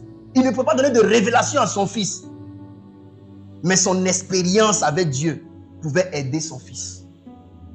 À la vérité, je vais vous donner une révélation. Après, quand Élie s'est rendu compte que c'était Dieu qui était en train d'appeler son fils Samuel, il lui a dit, si tu vas et que tu entends cette voix-là, dis, Seigneur, parle, ton serviteur écoute. À la vérité, Dieu ne parle qu'aux hommes expérimentés. Donc, ce n'est pas Samuel qui a écouté Dieu, c'est l'expérience d'Élie transmise à Samuel qui a écouté Dieu.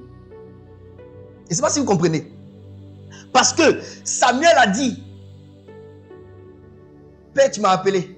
Il ne savait pas que c'était Dieu qui l'avait appelé. Donc, lui, son niveau là, de Samuel ne pouvait pas entendre Dieu, ne pouvait pas reconnaître Dieu. Mais quand son père lui dit, si tu entends la voix, dis, Seigneur, parle, ton serviteur écoute, il lui a transmis quoi? Son expérience. Donc, à la vérité, ce n'est pas Samuel qui a écouté Dieu. C'est l'expérience de son père Élie qui lui a permis d'écouter Dieu. L'expérience de ton père n'est pas ton expérience. Tu t'en sers, mais tu n'as pas encore cet âge.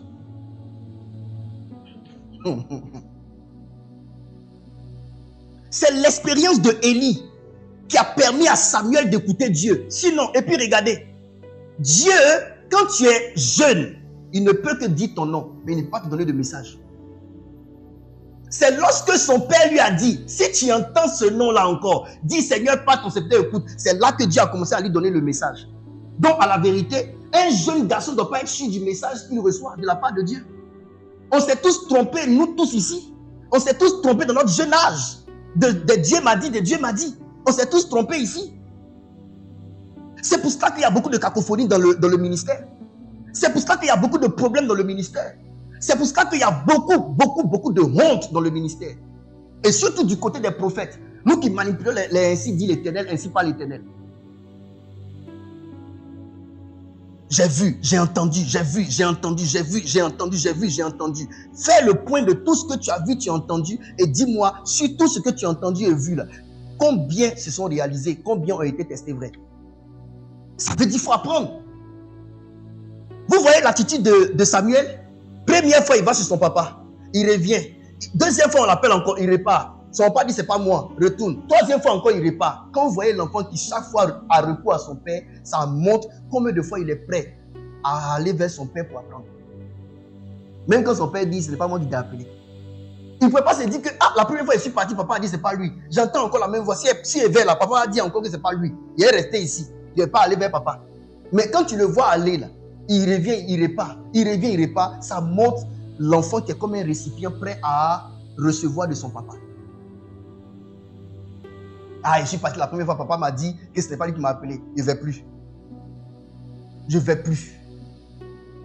L'obéissance de Samuel a changé sa vie. Regardez dans le parcours de Samuel. Même Élie, la Bible dit, les enfants d'Élie étaient des enfants pourris. Ophni et Phiné n'étaient pas des enfants bien. Mais il a réussi l'éducation de Samuel. Pourquoi? Parce que Samuel était un homme différent. Un cœur prêt à obéir à son papa. Un homme prêt à obéir à son papa. Un homme prêt à aller vers son père. Un homme prêt à aller vers son père. Même quand son père lui dit, c'est pas moi qui t'ai appelé, il repart encore quand il entend la voix. Parce qu'il entend la voix avec la voix de son père. Quand Dieu commence, quand vous êtes jeune, Dieu ne vous parle pas avec sa voix. Il vous parle avec la voix de votre père.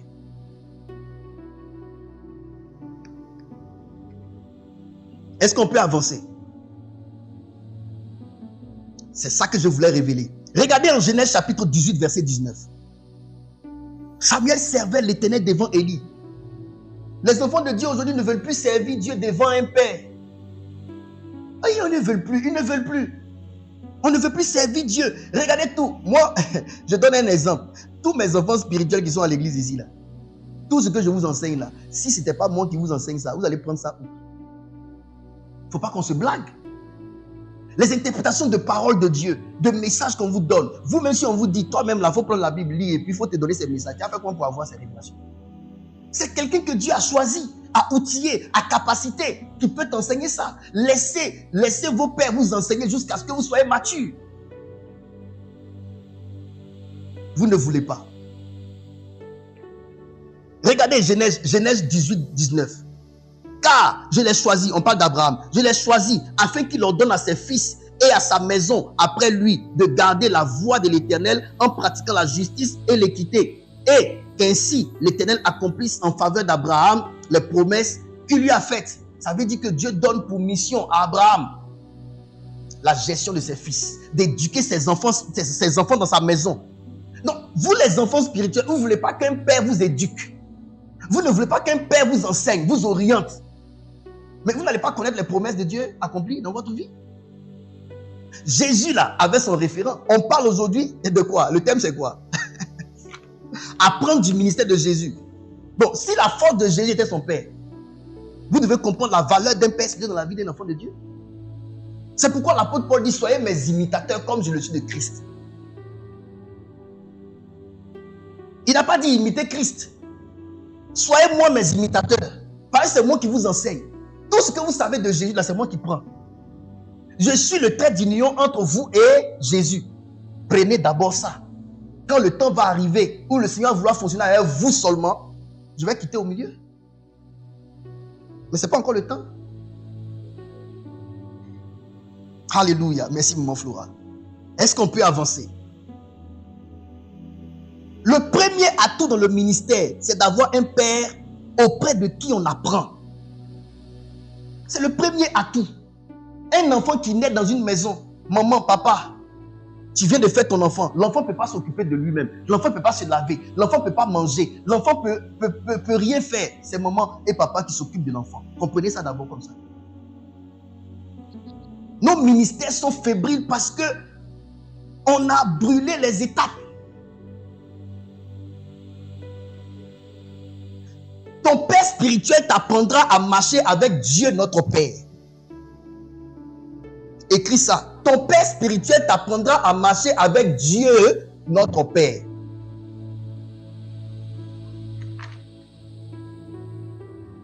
Ton père spirituel t'apprendra à marcher avec Dieu notre Père. Donc le père spirituel n'est pas un blocage pour la vie des enfants de Dieu. C'est un atout. La nouvelle génération voit le fait d'être sous autorité comme étant un fardeau. On ne veut pas me laisser diriger, on ne veut pas me laisser prêcher. Tu es pressé pourquoi? Ministère, ça t'est dégoûté? Je suis là, je vais prêcher. Il y a des choses à dire. Matthieu 8, 5 à 12. Vous allez voir le pouvoir d'être sous autorité. Écris avec moi, le pouvoir d'être sous autorité.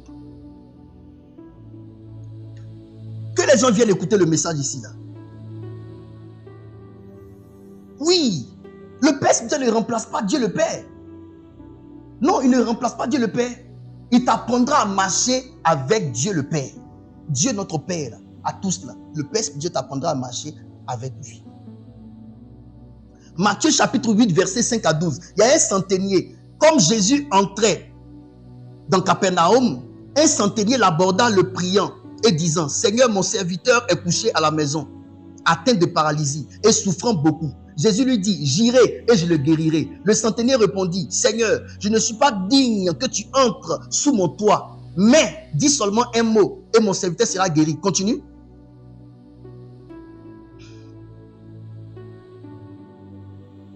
Car moi qui suis soumis à des supérieurs, écoutez bien ce message. Le centenier dit, faut pas rentrer chez moi. Je ne suis pas digne de te recevoir. Car moi qui suis soumis à des supérieurs. Moi qui suis soumis à des supérieurs. Moi je suis là. Je suis soumis à des supérieurs. Vous voyez? Il dit, moi qui suis soumis à des supérieurs. Je vais vous parler quelque chose. J'ai des soldats sous mes ordres. Donc, moi je suis là. Je suis soumis à mes supérieurs. Mes supérieurs sont là. Et parce que je suis soumis à mes supérieurs, j'ai des soldats sous mes ordres. Tu n'as pas de soldats sous tes ordres si toi-même tu n'es pas soumis aux ordres d'une autorité.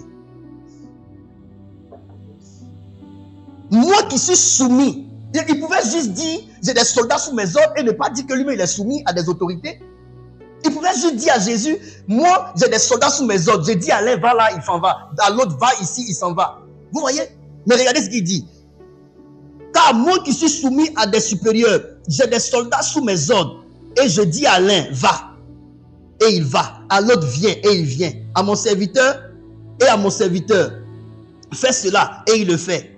Après l'avoir entendu, Jésus fut dans l'étonnement. Et il dit à ceux qui le suivaient. Je vous le dis en vérité, même en Israël, je n'ai pas trouvé une aussi grande foi. Qu'est-ce qu'il est en train de dire? Il est en train de montrer le pouvoir d'être sous autorité. Quand tu es sous autorité, quand tu es sous autorité, tu as le droit qu'on soit sous ton autorité. Est-ce que vous savez qu'il y a des personnes sur la terre ici qui n'ont pas le droit d'avoir des gens sous leur autorité? C'est un péché pour ces personnes-là d'avoir des personnes sous leur autorité. Toi, tu n'as pas de père spirituel et puis on t'appelle papa. Est-ce que je peux parler à quelqu'un? Toi, tu es homme de Dieu, tu n'as pas de père spirituel. Tu dis que ton père spirituel, c'est Dieu. Tu ne peux pas avoir quelqu'un sur ta tête. Et puis toi, on t'appelle papa, tu réponds.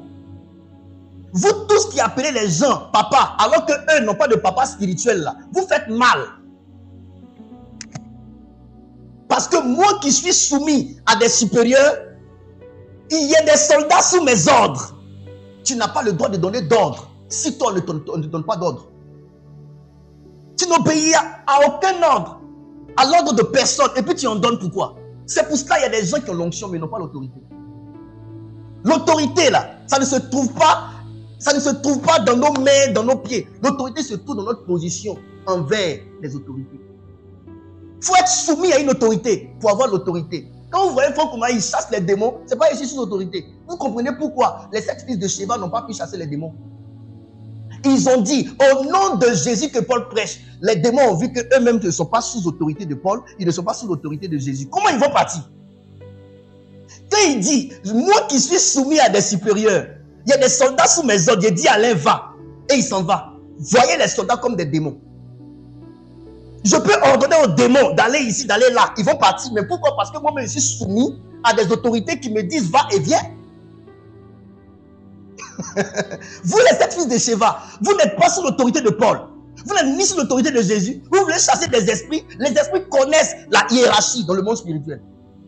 Ils ont dit, Paul on le connaît, Jésus on sait qui il est. Et vous, qui êtes-vous?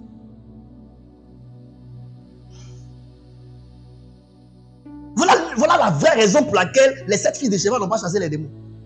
Les démons ne peuvent pas. Il y a vous dire une chose, c'est les démons qui vont vous montrer comment ça se passe dans le ciel. Quand il y a des hommes de Dieu, vous voyez, les démons les fatiguent jusqu'à les démons les fatiguent, quand les démons les tuent et puis ils ne ressuscitent pas là. C'est parce que les démons leur donnent leçon. On ne fait pas comme ça. Il faut se mettre sous autorité. Il faut te mettre sous autorité. Les démons ne peuvent pas partir, ne peuvent pas écouter les ordres de quelqu'un qui lui n'est pas sous les ordres d'une autorité. Qui te parle? Toi seul, tu manges ta propre dîme. Tu ne donnes pas ta dîme à une autorité sur toi. Tu es sacrificateur par toi-même, de toi-même. Est-ce qu'on peut avancer? Est-ce que vous êtes là, mes chers parents? Est-ce que vous êtes là? Il faut accepter de se mettre sous autorité, ranger sa vie. Jésus a regardé ça, Jésus a écouté ça. Regardez ce qu'il a dit là. Jésus dit, il était dans l'étonnement. Jésus était dans l'étonnement. Parce qu'au fait, le monsieur venait de révéler une clé du royaume que Jésus lui-même n'avait pas encore enseigné. Le monsieur venait de révéler une clé du royaume. Moi qui suis soumis à la vérité, mes chers enfants. Il devait juste dire, j'ai des soldats sous moi. J'ai dit, Alain va, à l'autre va. Il pouvait ne pas dire qu'il était lui-même soumis à des autorités. Il voulait dire à Jésus, quand quelqu'un est sous toi là, et que toi-même tu es sous quelqu'un là, quand tu donnes des ordres, il obéit. Donc toi, qui es établi sur nous tous, et soumis à ton Père qui est établi sur toi, si tu dis une parole, mon serviteur sera guéri. C'est-à-dire la parole va voyager jusqu'à aller guérir mon serviteur là-bas. Jésus a dit, je ne vais plus, va, ton serviteur est guéri. Quand il est parti, le serviteur était guéri. Comment arriver à cette dimension où tu dis une parole dans ta chambre et puis ça agit dans un pays lointain? C'est le pouvoir de se mettre sous autorité. Parce que ce sont les autorités qui sont escortées. Ta parole devient une autorité. C'est escorté par les anges. Est-ce qu'on peut avancer? Regardez quelque chose. 2 Corinthiens chapitre 10 verset 18. La Bible dit, car ce n'est pas celui qui se recommande lui-même qui est approuvé, mais celui que le Seigneur recommande. Les 7 fils de Sheba, qui les a recommandés? Aujourd'hui, beaucoup d'hommes de Dieu là, qui les a recommandés? Ils se recommandent eux-mêmes. Ce n'est pas celui qui se recommande lui-même qui est approuvé par le Seigneur, mais c'est celui que le Seigneur lui-même recommande. Beaucoup de ministères ne sont pas recommandés par le Seigneur. Qui vous a recommandé? Qui vous a recommandé? On peut avancer? J'aimerais vous expliquer maintenant mon message. Je finis maintenant. Oh, c'est intéressant, je crois. Dites-moi si c'est bon pour vous. Dites-moi si le message vous convient. Je vais avancer. Partagez le direct. Ne restez pas. Vous qui venez de vous connecter là, partagez le direct. Partagez le direct. Commentez. Dites par le titre que c'est chaud ici. Il faut que les gens écoutent ce message. Il y a quelque chose ici à entendre. Alléluia. Merci, Vanny. Yes. Ok, maman Flora dit, trop doux, papa. Merci beaucoup, maman. On va révéler quelque chose. J'aimerais vous dire une chose. Jésus, dans son parcours, qui est notre enseignant et notre enseignement, nous a révélé. Jésus est notre modèle parfait. Luc chapitre 2. On va voir quelque chose. Écrivez Luc chapitre 2, 41, 52. Luc 2, 41, 52. Vous allez voir une vérité ici. Que les gens écoutent ce message. Luc 2, 41, 52. Les parents de Jésus allaient chaque année à Jérusalem à la fête de Pâques. Même Jésus avait des parents. Même Jésus avait des parents. Fils de Dieu qu'il était. Mais Dieu a fait en sorte qu'il ait des parents. Mais toi aujourd'hui, tu as dépassé Jésus. Les parents de Jésus allaient chaque année à Jérusalem à la fête de Pâques. Lorsqu'il fut âgé de 12 ans, ils y montaient selon la coutume de la fête. Puis, quand les jours furent écoulés et qu'ils s'en retournaient, l'enfant Jésus resta à Jérusalem. L'enfant Jésus resta à Jérusalem. Comment il peut rester à Jérusalem? Comment il a fait pour rester à Jérusalem? Comment est-il resté à Jérusalem sans dire à ses parents? Je vais vous expliquer beaucoup de choses. Son père et sa mère ne s'en aperçurent pas. Croyant qu'il était dans l'heure avec leurs compagnons de voyage, il fit une journée de chemin et le cherchèrent parmi leurs parents et leurs connaissances. Ils se sont mis à chercher Jésus. Jésus a fugué. Il a fui. Il a disparu. Allons-y. Mais ne l'ayant pas trouvé, ils retournaient à Jérusalem pour le chercher. Au bout de 3 jours, ils le trouvaient dans le temple assis au milieu des docteurs, les écoutant et les interrogeant. Si tu savais où tu partais, informe tes parents. Allons-y. Tous ceux qui l'entendaient étaient frappés de son intelligence et de ses réponses. Quand ses parents le virent, il fut saisi d'étonnement et sa mère lui dit: mon enfant, pourquoi as-tu agi de la sorte avec nous? Voici, ton père et moi, nous te cherchions avec angoisse. Regardez sa réponse, 49. Il a dit: pourquoi me cherchez-vous? Ne saviez-vous pas qu'il faut que je m'occupe des affaires de mon père? Toi-même, tu as fini de t'occuper de tes propres affaires. Mais il ne le comprit pas, il ne comprit pas ce qu'il leur disait. Puis, il descendit avec eux pour aller à Nazareth et il leur était soumis. Il leur était comment? Soumis. Sa mère gardait toutes ces choses dans son cœur. Et Jésus croissait comment? En sagesse, en stature et en grâce devant Dieu et devant les hommes. Ça veut dire qu'il n'était pas encore prêt. Il n'était pas encore prêt.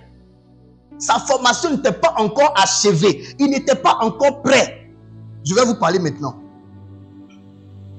Ce que j'aimerais dire à quelqu'un ici. Votre appel vous agitera d'une façon ou d'une autre. Ça, c'est clair. Quand quelqu'un a un appel, l'appel est comme une démangeaison. Ça va t'agiter d'une façon, d'une manière ou d'une autre. Dans le livre de Juges 13, 24, 25, la Bible dit que l'esprit sur Samson l'agitait. L'esprit qui était sur Samson l'agitait. Dans le livre de 1 Samuel 16, verset 12 à 13, l'esprit de l'Éternel saisit David. Mais ce n'est pas parce que l'esprit a saisi David que David est monté au trône le même jour. L'esprit a saisi David quand on a mis l'huile sur sa tête. Cependant, ce n'est pas le lendemain que David est monté au trône. Ce pourquoi on a mis l'huile sur sa tête, et puis l'esprit l'a saisi là, ce n'était pas le lendemain que ça devait s'accomplir. Qu'est-ce que je veux dire ici? Je veux dire, ce n'est pas parce que tu sens l'onction que tu dois commencer. Ce n'est pas parce que tu sens déjà les effets de l'onction que tu dois commencer. Jésus, à ce stade de 12 ans, était conscient de son appel. Mais les 12 ans de Jésus, là, c'était l'âge de l'adolescence. Il était ado.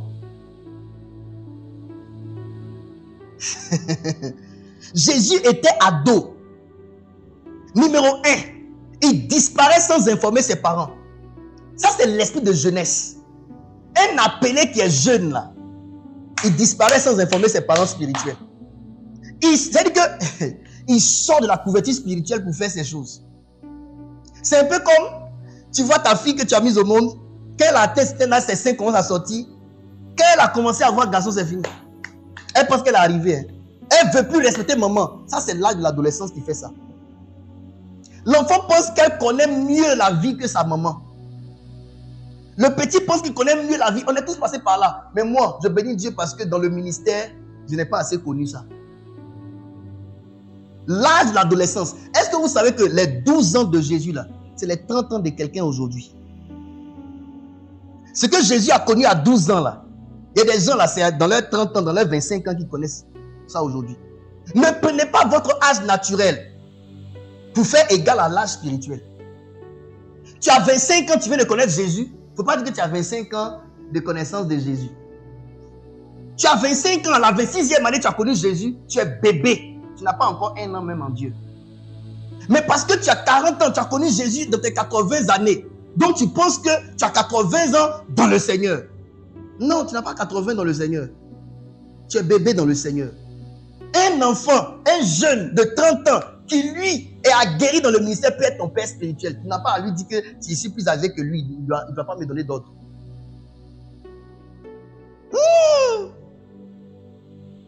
L'esprit de jeunesse a fait que Jésus a disparu. Comment tu peux... Toi, on te prend pour aller quelque part et puis tu quittes là, tu ne dis pas à tes parents. C'est comme ça que ça rend les gens. C'est la première des choses. Un appelé immature est un danger pour le royaume de Dieu. Un appelé immature est un danger pour le royaume de Dieu. Écrivez ça. Un appelé immature est un danger pour le royaume de Dieu. Même si tu as 50 ans d'âge et que c'est à tes 51 ans que tu as connu Jésus, que tu viens de te rendre compte que Dieu t'a appelé, tu n'as pas 51 ans dans le Seigneur. Tu as quelques jours dans le Seigneur. Et donc, l'erreur de l'adolescence là, dans tes 51 ans là, tu vas connaître ça. Tu ne vas pas vouloir te soumettre. Jésus n'a pas dit à sa mère et à son père, il s'est séparé d'eux et il a disparu. Il ne s'inquiétait même pas d'eux. Ils vont se soucier de moi, ce n'est pas son problème. Ma mère et mon père vont se soucier de moi, ce n'est pas son problème. Lui, il se lève, il sera dans le temple pour aller faire l'œuvre de Dieu. Là, on ne peut plus vous attraper. On vous parle, vous n'écoutez pas.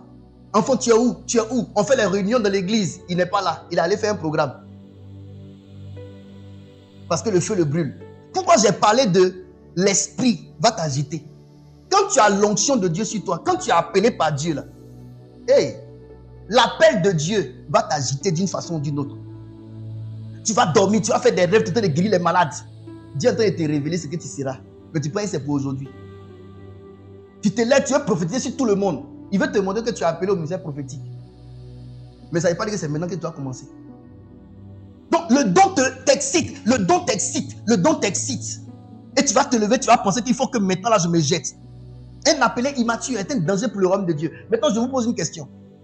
Pourquoi selon vous, le jour où David a reçu l'huile d'onction sur lui et puis il a tremblé là, c'est pas le lendemain qu'il est devenu roi?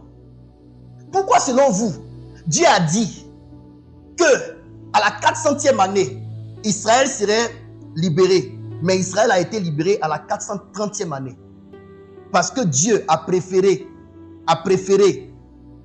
perdre un peu de temps sur la prophétie qu'il a donnée au lieu d'envoyer un Moïse qui n'est pas prêt en mission. Dieu a préféré garder sur le trône un Saül rejeté par Dieu mais qui a de l'expérience que de mettre un David immature sur le trône.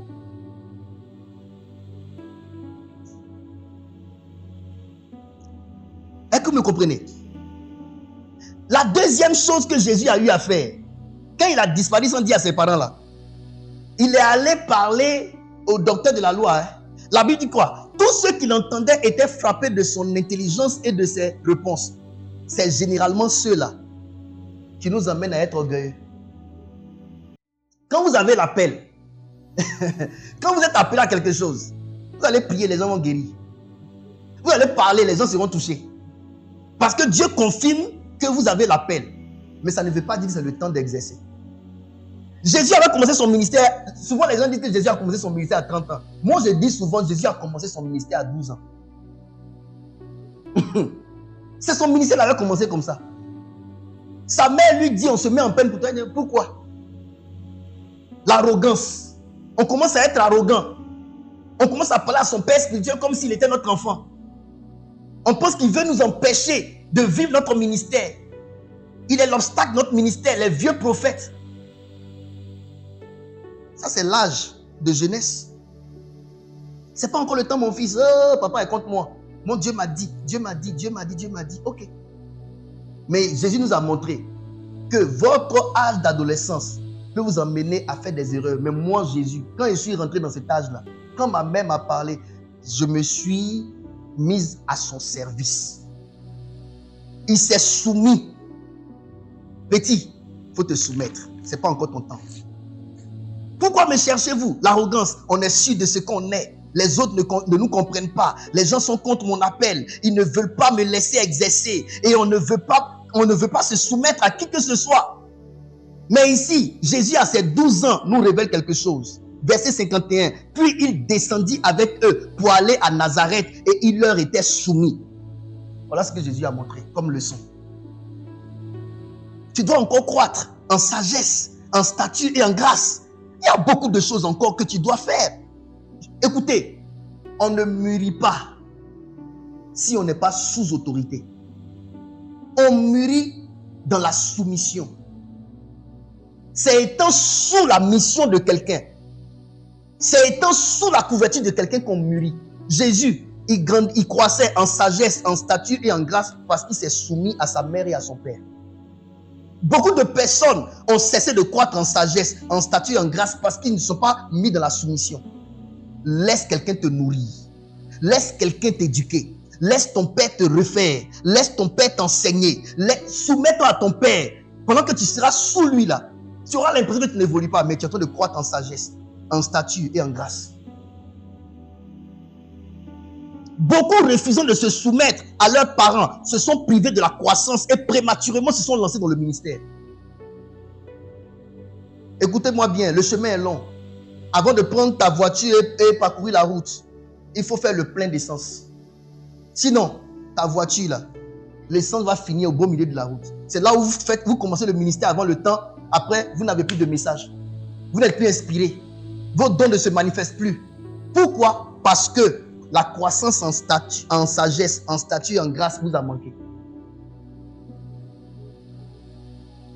On mûrit quand on est sous autorité. Maintenant, je vais vous parler et je finis. Si Dieu le Père était tant pressé de jeter Jésus dans le ministère, dès ses 13 ans, il allait le lancer. Dès ses 14 ans, il allait le lancer. Mais vous voyez, le Père n'a rien dit.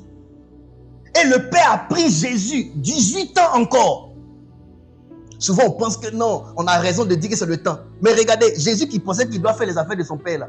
Le Père maintenant, ce sont mes affaires, non? Tu as dit à tes parents que laissez-moi faire l'œuvre de mon Père, n'est-ce pas? Ton Père maintenant t'a récupéré, il t'a enfermé pendant 18 ans encore. Ton Père est pressé. Ton Père est pressé. Le Père est-il pressé? Parce que le Père sait, un homme qui n'est pas bien préparé sera un obstacle dans son œuvre.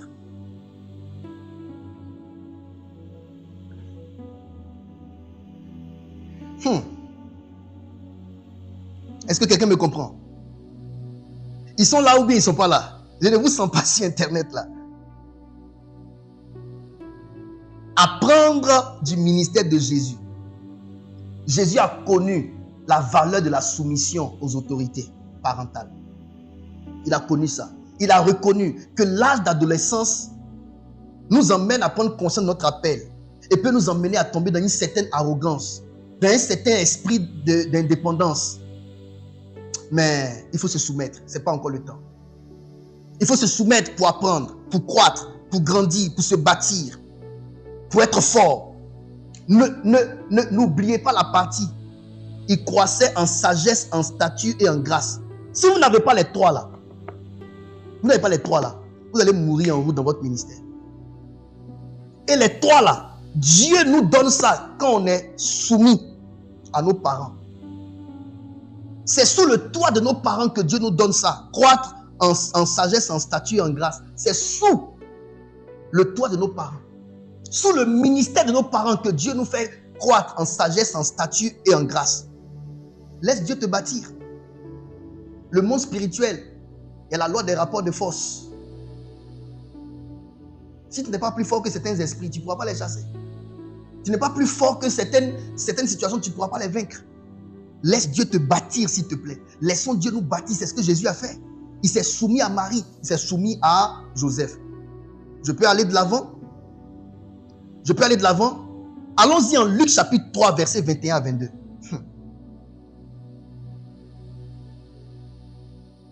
Tout le peuple se faisait baptiser. Jésus fut aussi baptisé. Et pendant qu'il priait, le ciel s'ouvrit. Et le Saint-Esprit descendit sur lui, sous une forme corporelle. Ce que j'aimerais vous dire ici, laissez Dieu organiser votre ministère. Jésus a eu raison de se soumettre à ses parents. Quand il s'est soumis à ses parents-là, regardez à quel âge Dieu lui-même va lancer Jésus. Regardez le passage.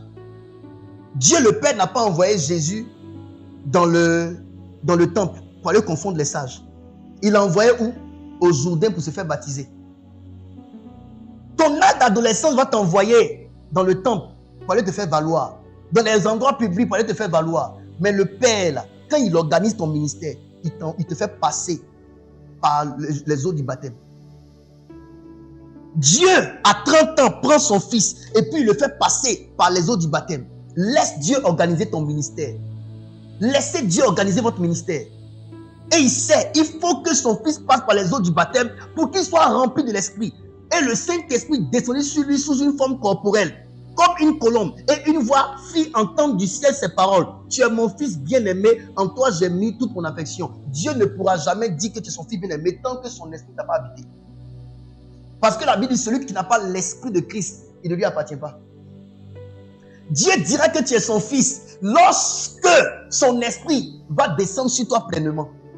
C'est quand l'esprit est sur toi que le Père maintenant déclare que tu es son fils bien-aimé en qui il a mis toute son affection. Et toute l'affection dont il parle là, c'est l'esprit qui est descendu sur lui. Oui, c'est l'esprit qui est descendu sur lui. Ceux qui sont conduits par l'esprit sont fils de Dieu. Tu n'es pas fils de Dieu si tu n'es pas conduit par l'esprit. Tu n'es pas conduit par l'esprit si tu n'es pas rempli du Saint-Esprit. Jésus à 12 ans, il n'était pas encore fils de Dieu, il était fils de Marie et de Joseph. Donc tu ne peux qu'obéir à Joseph et à Marie. Mais quand l'Esprit de Dieu t'investit, quand l'Esprit de Dieu maintenant est descendu sur toi, tu n'es plus le fils de Marie, tu n'es plus le fils de Joseph, tu es le fils de Dieu maintenant. Et Dieu lui-même parle. Et puis maintenant, regardez, verset 23. Jésus avait environ 30 ans lorsqu'il commença son ministère, étant comme on le croyait, fils de Joseph, fils d'Élie. Tout est dans la parole de Dieu. Le Père a organisé. Il est rempli du Saint-Esprit. Maintenant, regardez. Luc chapitre 4. Jésus, verset 1. Jésus, rempli du Saint-Esprit, revint du Jourdain et il fut conduit par l'Esprit dans le désert. Là, il n'est plus conduit par Marie. Il n'est plus conduit par Joseph. Il est conduit par qui? Par ton indépendance que tu voulais là. Tu l'as maintenant. Est-ce que vous voyez Marie ici? Dit Jésus. Pourquoi tu t'en vas dans le désert? Est-ce que vous avez vu Joseph? Il dit, on ne te voit pas, tu es où? Parce que quand le temps est arrivé, Marie et Joseph ont été préparés à laisser l'enfant prendre son envol.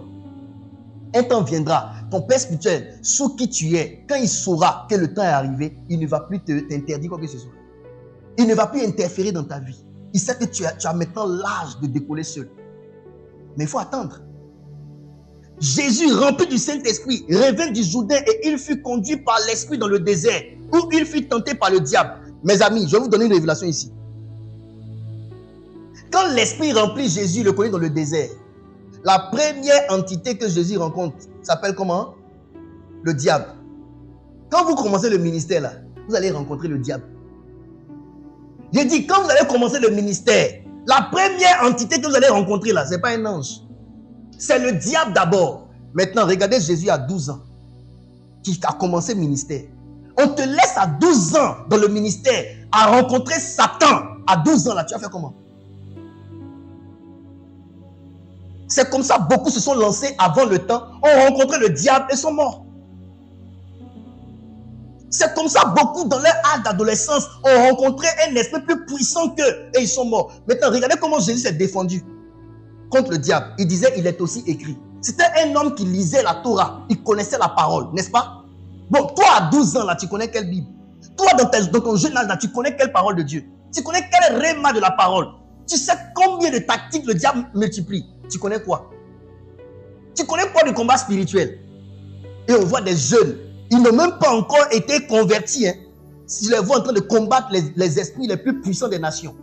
Tu les vois, ils sont devenus bêtes. Ils pensent qu'ils sont sous l'onction. Alors qu'ils sont sous la possession. Satan les a possédés, les démons les possèdent.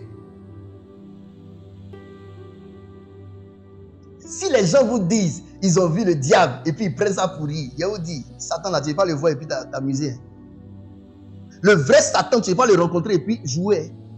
Satan tue. Satan blesse mal. Il y a des gens aujourd'hui, c'est facile pour eux de raconter, moi j'ai vu le diable, moi j'ai vu le diable. Toi, tu vois le diable, tu peux être tranquille. Moi, je l'ai vu ici, j'ai dit, je suis parti dans un voyage, j'ai vu ce qu'il a créé derrière moi ici. Tout le monde sait avec confirmation que je l'ai vu vraiment. On ne joue pas avec le diable, ce n'est pas un enfant. Hein? On ne prend pas à faire de non, j'ai vu le diable pour faire amusement. Même Jésus lui-même, Satan l'a récupéré comme ça. Il a pris comme ça pour l'envoyer au sommet d'une montagne.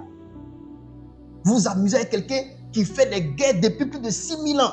Il a combattu les archanges, combattu les anges, descendu sur la terre ici, combattu des pères qui sont morts avant vous. On s'amuse avec Satan, c'est un esprit redoutable. C'est pourquoi Dieu veut te préparer d'abord avant que tu ne sois lancé.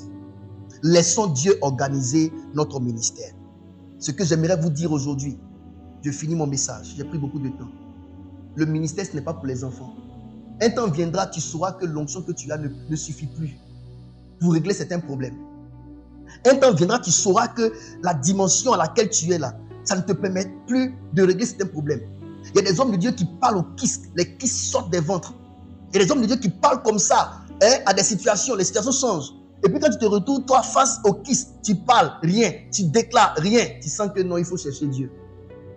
J'ai dit, les obstacles devant nous vont nous montrer qu'on aurait dû attendre et être préparé avant de les aborder.